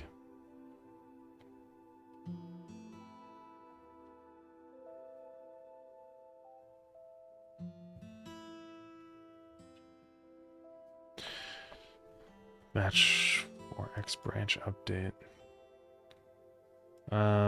Yeah, I don't think that's anything new. Okay. What other versions are there? There's the server version. Yeah, I wonder if I should have done it with the server version, you know? But I don't know. It's too late. It's too hard. Too much effort. And it's not going to be like these big public servers anyways. It doesn't really matter. GD extension. Yeah, I think that's like a extension. GD native. Retired. I hope the multiplayer peer doesn't get retired. That would kind of suck. What is a skillet editor? Because I don't actually know what this is. Okay, I can't even get to it apparently. Yeah, what is skillet? Open source game. Okay, so it's a game. Interesting. Pretty wacky. All right, anyways. We got 30 minutes left. I don't know what to do. I could keep working on Starground, but I'm not sure what else I would add. Right now, you know. Oh, man.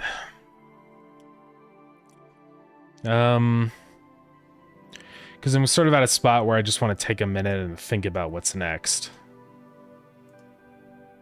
Super rare useless goldfish? Maybe. I don't know.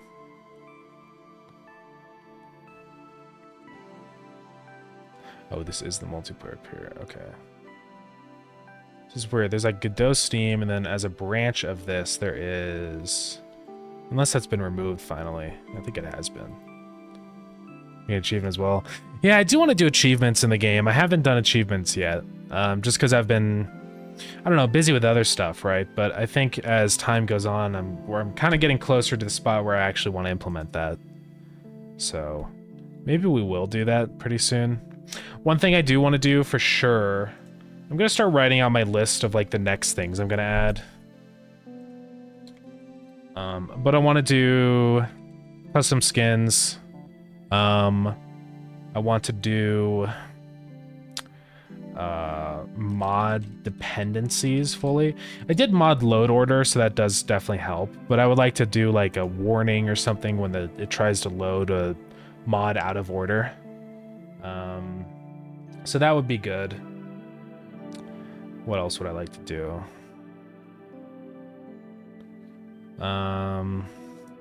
Maybe fish go directly into inventory, and then with that I would like you know, a notification on bottom right for picked up items, just so that whenever you get an item, it gives you a little notification of what item you got, because it would just be helpful to know, especially if I'm going to do the thing where the fish goes straight in your inventory. I would also like to implement fish size, you know, so inches or something. Means we'll have to have units in the game, though. So far, I've been able to avoid any kind of distance measurement, but it might be time. I might have to add a little thing to swap between inches and centimeters or whatever.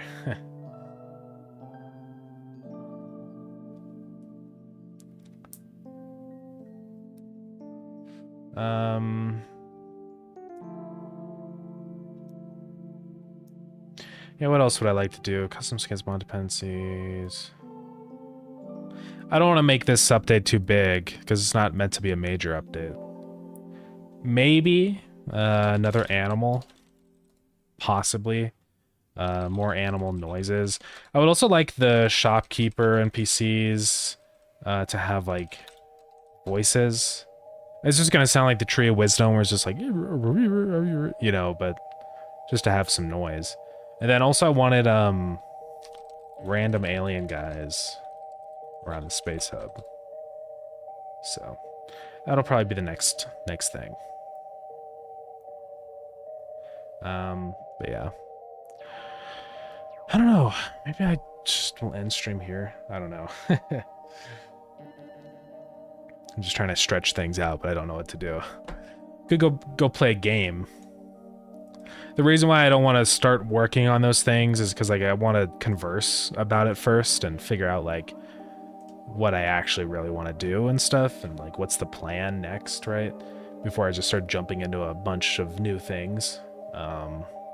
So, yeah.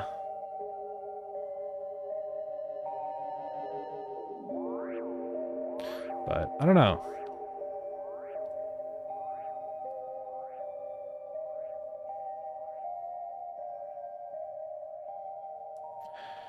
Yeah.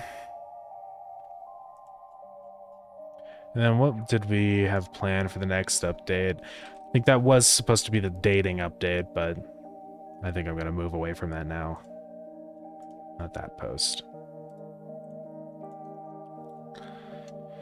Yeah, because I want to do, like, karma and stuff. I don't think I'm going to do that anymore, like I said earlier. I think what I'm probably going to do for that instead is kind of change it up so that it's maybe add pets and stuff or like companions, but probably not do the whole NPC relations thing because it's just too hard. It's a lot of work. And then 3. Yeah, it's like the big dungeoning exploration update kind of thing. Yeah. I mean, that one's probably fine. It is a big update, though. I don't know if I would probably take some things from this update and kind of squanch it over into here so that it's not so big, so much work, you know? But, yeah. In-game tech.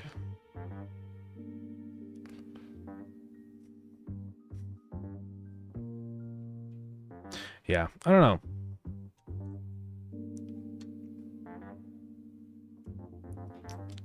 Anyways, let me close out all this stuff. I do need to find a video broadcast. Maybe we can look for that right now. Video broadcast 1.4. How can I get it?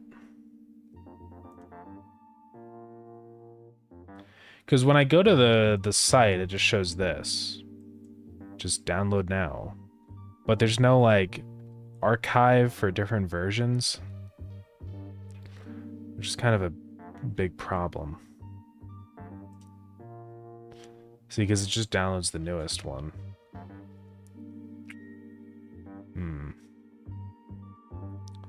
I wonder if it's because, like, my GPU got too old or something. No, because I have a 3000. Oh, you only need a 2600, yeah.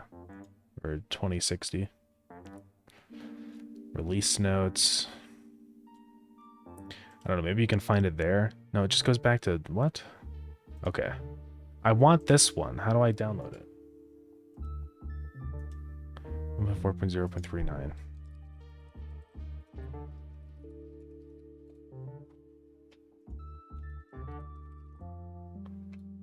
Ooh, download. I shouldn't have got rid of my old one.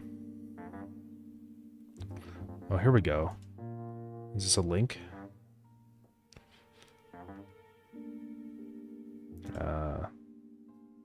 What's going on? Uh-oh. Some new drivers just break things. Updated my drivers once my laptop display just stopped getting recognized. So the main display became my second monitor. Oh man, yeah, that's whack. Yeah, I'm pretty sure it is with NVIDIA Broadcast. What is happening with Reddit? I can't load anything. Is Reddit also broken now? God dang it, dude. Yeah, see, this is the problem I'm having. People are saying, like, the new version doesn't work with OBS anymore. But I can't see any posts.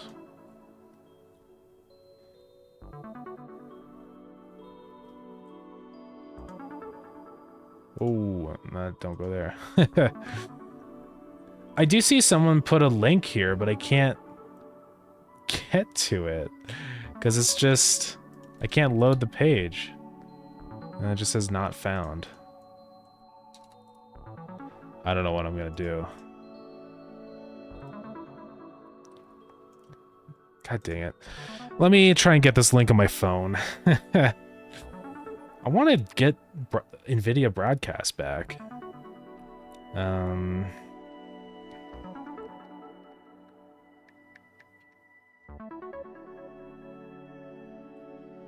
Okay, here we go. Can I actually get to the link?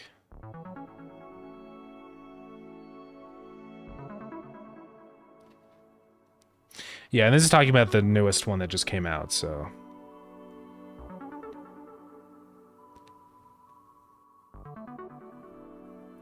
Yeah, I mean, everyone's just talking about how much it sucks.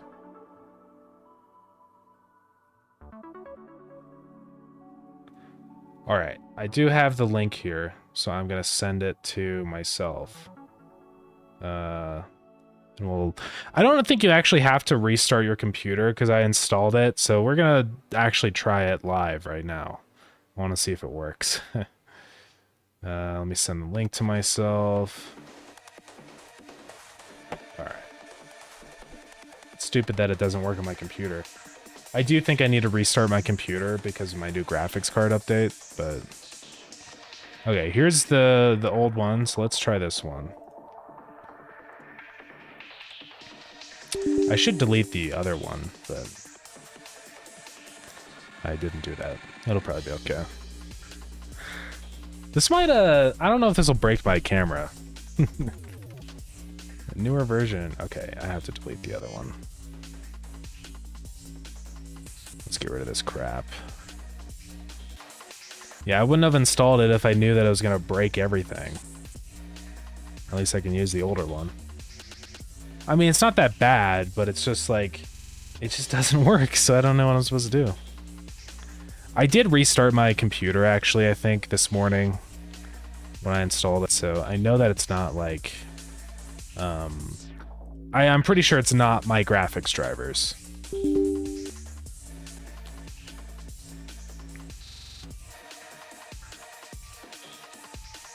Alright, let's get this out of the way. Because I hate how much of the screen is taken up with my background. I'm sure it's not a good thing for anybody. Alright, let's try this out. This better work.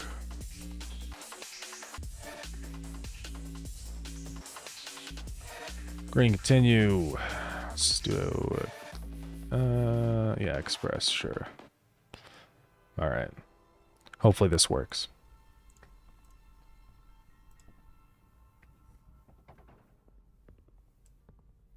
Yeah, and I checked OBS for an update and stuff, but there isn't any, so it must just be this.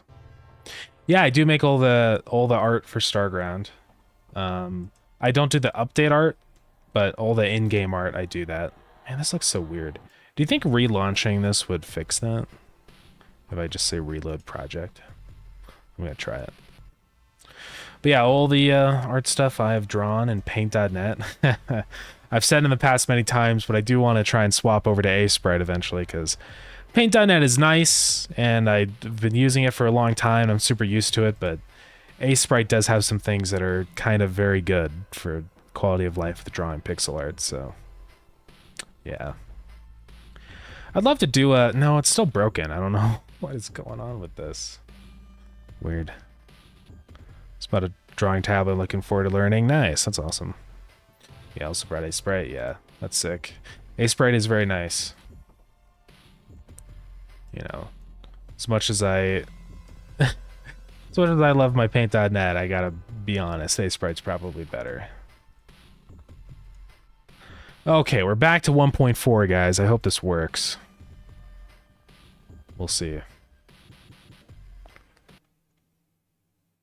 Uh-oh. I think you broke my audio. I can't... Can you guys hear me? Oh. Oh, God. Are we okay? Are we good? Okay. Just making sure everything died for a minute. Alright, camera. Canon digital camera.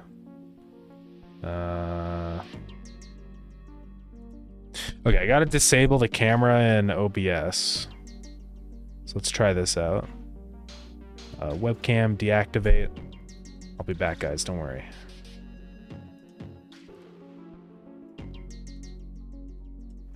It's doing something. Still says the source camera's busy. Oh, okay, so it's in here. Hi. Let's do background removal. And let's give this a try. Activate. Let's set the right source. Are we good?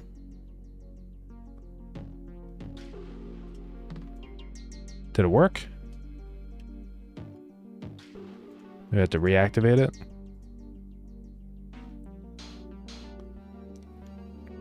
Here, let's go to the chatting screen. Test it there. I don't think it's working. Maybe it wasn't actually NVIDIA broadcast, and maybe it is my graphics card drivers.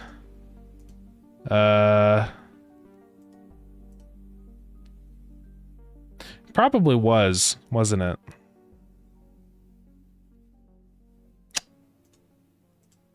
All right. It's probably my graphics card drivers because it does do some quirky stuff. Well, that's disappointing. I guess we'll change it back to this one. So yeah, thank you for the follow. I appreciate it. Let me close broadcast now. Okay. You can come back now, webcam. There we go. Yeah, I don't know what's up, dude. I upgraded my drivers and now it's broken. You were saying you also had that same problem, right, John?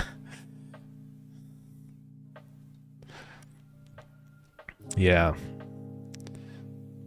I don't know. What is up with my drivers? I mean, I don't know. Maybe I should do not the studio drivers, but the game drivers. I usually have a better experience with the studio drivers, but for some reason this one was not good. So I'm not going to do this on stream because it's probably going to kill the stream if I try. But yeah. So hey, Troopin, what's up? How's it going? I am not winning because everything my webcam background thing stopped working, and so it's just I can't get it started again. I don't know what's going on. But other than that, we're having a good time. Just I've fixed a lot of issues with Starground, so yeah, that's for the new fishing update. It's going good. I've had my drivers on the version I installed them on, and oh yeah, 2022. Man. Yeah, I mean, I try to keep mine pretty updated. Usually I don't have many issues, but yeah, for some reason this time it's really not happy. It's kind of annoying. I don't know. Well, I'll try installing that after stream. 'Cause I'm getting tired of it. Let me get rid of those. Oh yeah, I also wanted to do the unresearch command. Thank you for the hydrate.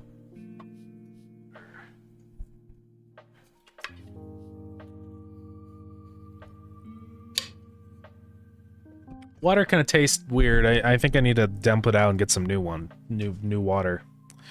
But yeah. Can make sure you're really hydrated. Yeah, I appreciate it.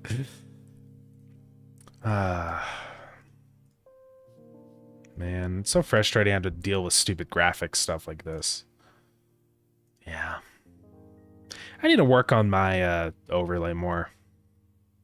It's just such a like Settlix is totally right. I mean, every time I bring it up, it is a time sink working on this. Because just trying to do like all the networking stuff is really tricky. It's kind of hard. I mean, I can get sort of through it, but one of the things I've really been wanting to do is the subscription. Hey, thank you.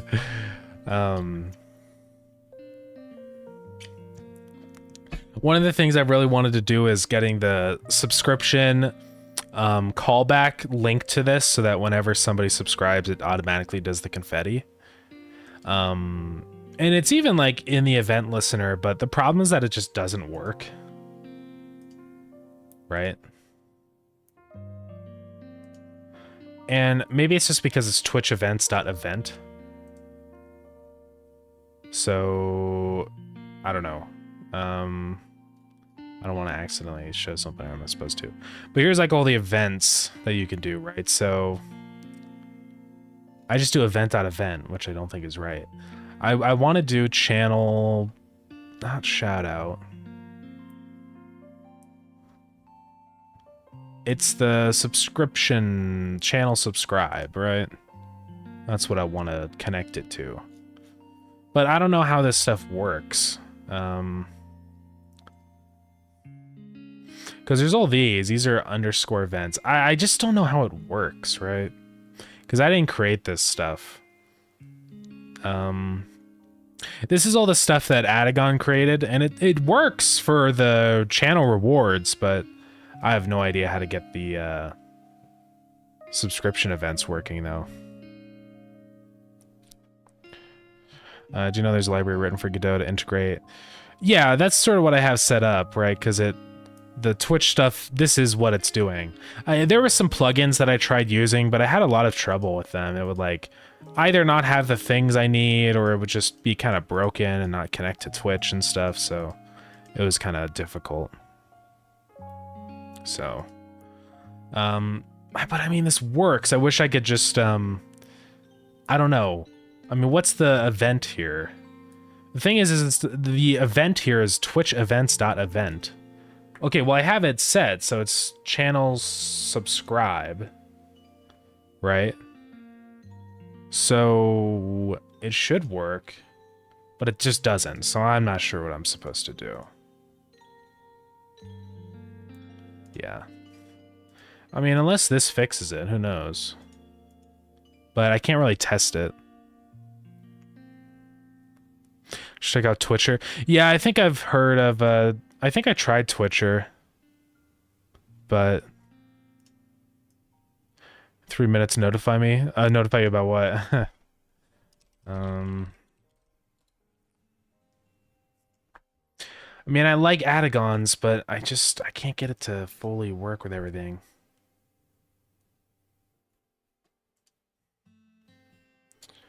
I don't know. Because why is there a broadcaster user ID for every single thing? That seems kind of stupid. I don't know. It's really similar to Twitcher, Adagons, but... I mean, maybe Adagon has updated it recently. I don't know.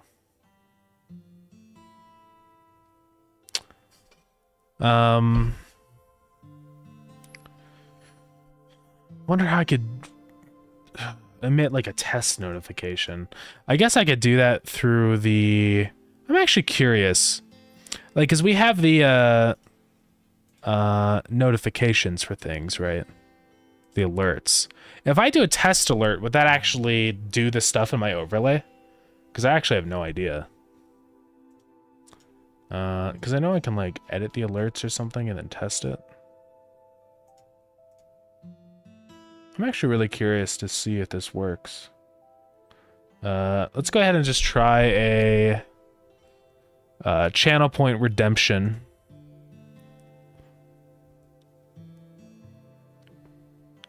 But it's just going to send a alert. It's not going to actually do it. Well, let's see. I think there's subscriptions. Let's go ahead and try a new subscriber test alert. Let's see what happens. Yeah, no, I think it just goes through the... It doesn't go through the API. I think it's just a test. So, yeah, I don't know. I'm not sure how I'm supposed to actually test this stuff, right? Because I can't subscribe to myself. I don't know. I'll have to look it up. I'm sure there's a way that you can send like a test thing through the API. But I don't know.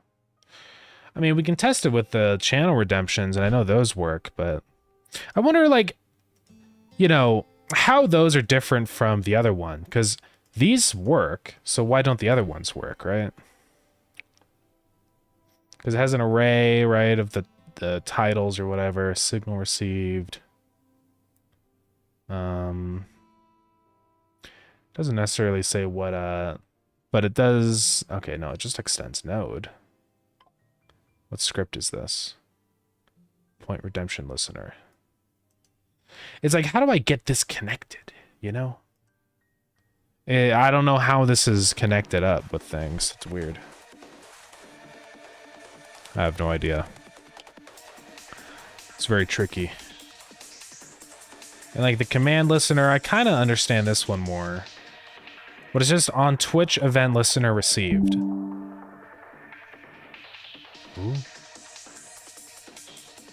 I guess it crashed. Okay. Twitch chat command listener. But this is just what this is.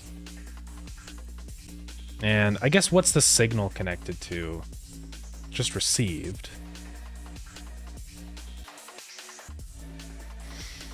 There must be something that sends that signal. And I'm guessing that's like the main, this thing in here. This main script.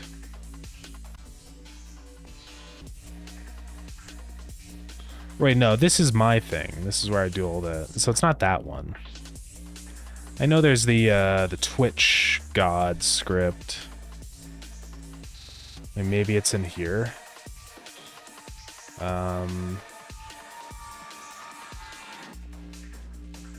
Server received. I just have no idea. I don't know. I'm just not very experienced with like web networking stuff like this with sockets and client HTTP requests. I just don't know how it works. Maybe it's Twitch events, but I feel like I already went in here. It's just like, where does it actually send a thing out? I don't know. Ad? I don't think we have ads on right now. We shouldn't be getting ads. It says ads start in 28 minutes. Unless my thing is just not updating, which is totally possible.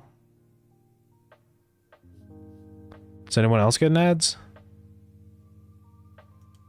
I don't know. We should be okay, I think. So there's a subclass. I didn't realize you could do subclasses in Godot. It's kind of interesting. Event. I don't know.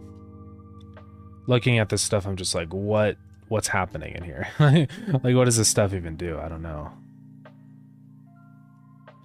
Is it the regex listener? I presume it's this event listener script.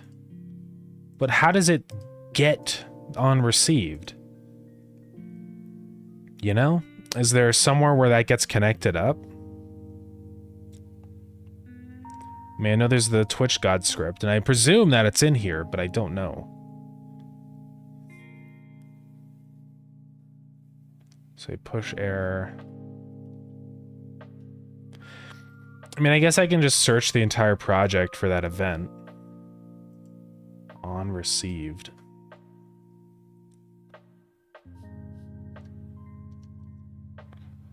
Okay, well, I guess it's right here. twitchgod.websocketclient.received.connect on received. So twitchgod right here on WebSocket. What was that again? WebSocket client. Which is a node, apparently. So I guess we're connecting that signal. Thank you for the posture check.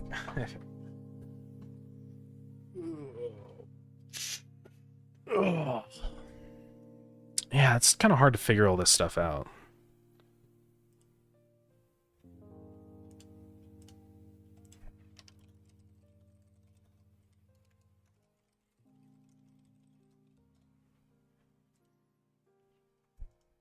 Be able to get anything done with these things with the channel point rewards, yeah. Sometimes they're pretty distracting.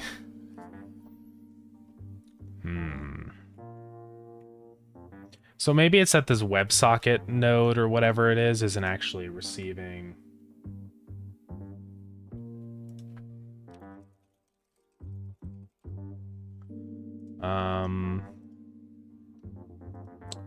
Socket client is a node.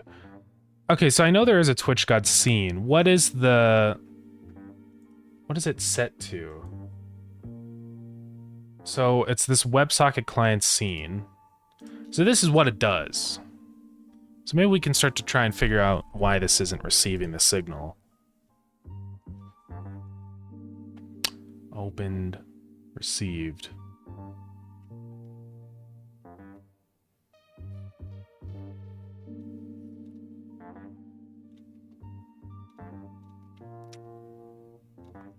Session stuff.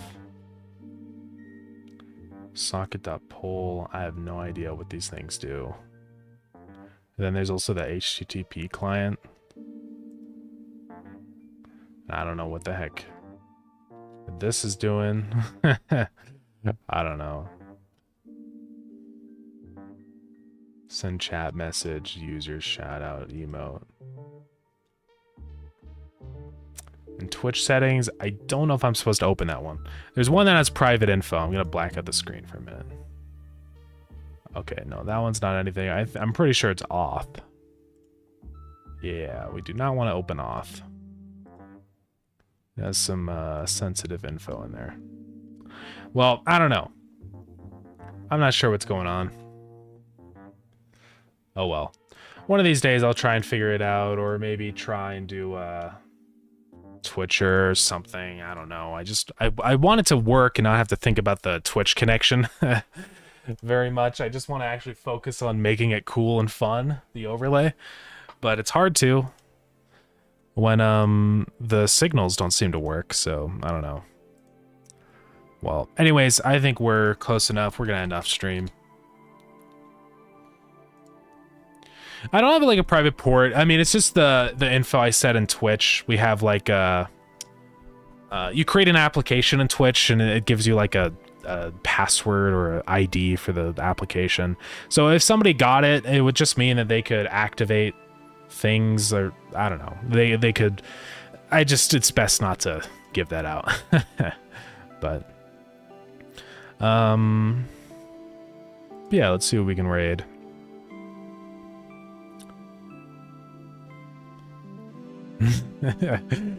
Change his name. Oh, ads.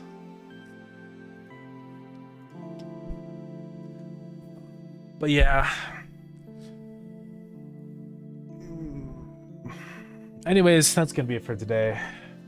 Thank you for coming in, though. I appreciate it. Yeah, that's gonna be it for now. Buy Starground. Starground's 30% off right now. The new update is up, and now that the patch is up, hopefully everything is run smoothly. But if there is any issues, then let me know on the Steam forums or on Discord or wherever you want to. So, but yeah. Yeah, join the Discord if you want. Thanks for streaming. No problem. Thanks for the raid. I appreciated that. Yeah, next stream will be on Wednesday, right? Yeah, today's Sunday. Yeah. I don't know. Maybe Wednesday we'll take it easy and maybe play some games. I don't know. I'll have to see what I want to do on Wednesday. Because honestly, 0.11 was such a big hassle. It's kind of nice to chill for a little bit and like, I don't know, not have to rush to immediately get the next update ready to go, you know? So, yeah. Great, and thanks for streaming. Thank you. I appreciate it. Keep getting notifications. Shut up, dude. Okay. Anyways, let's raid Mr. Redacted and watch. It totally wasn't. His name totally wasn't anything else before. I don't know. Yeah. Yeah.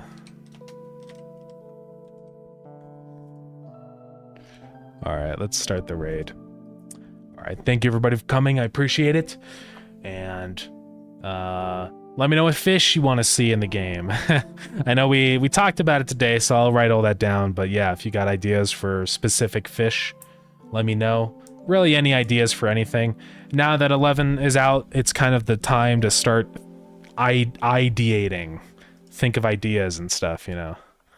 Yeah, maybe the goldfish, we'll see. Minnows, yeah. Yeah. Plankton. Yeah, all good ideas. Just let me know on Discord or wherever works, yeah. Or I guess you can make a post on the Steam forums too if you really wanted to, yeah. All right, I'm gonna start the raid. Bye gamers, and I'm gonna try and fix my drivers for next stream so that the NVIDIA broadcast works again. I don't know what happened, but yeah, it's all broken. All right, bye-bye.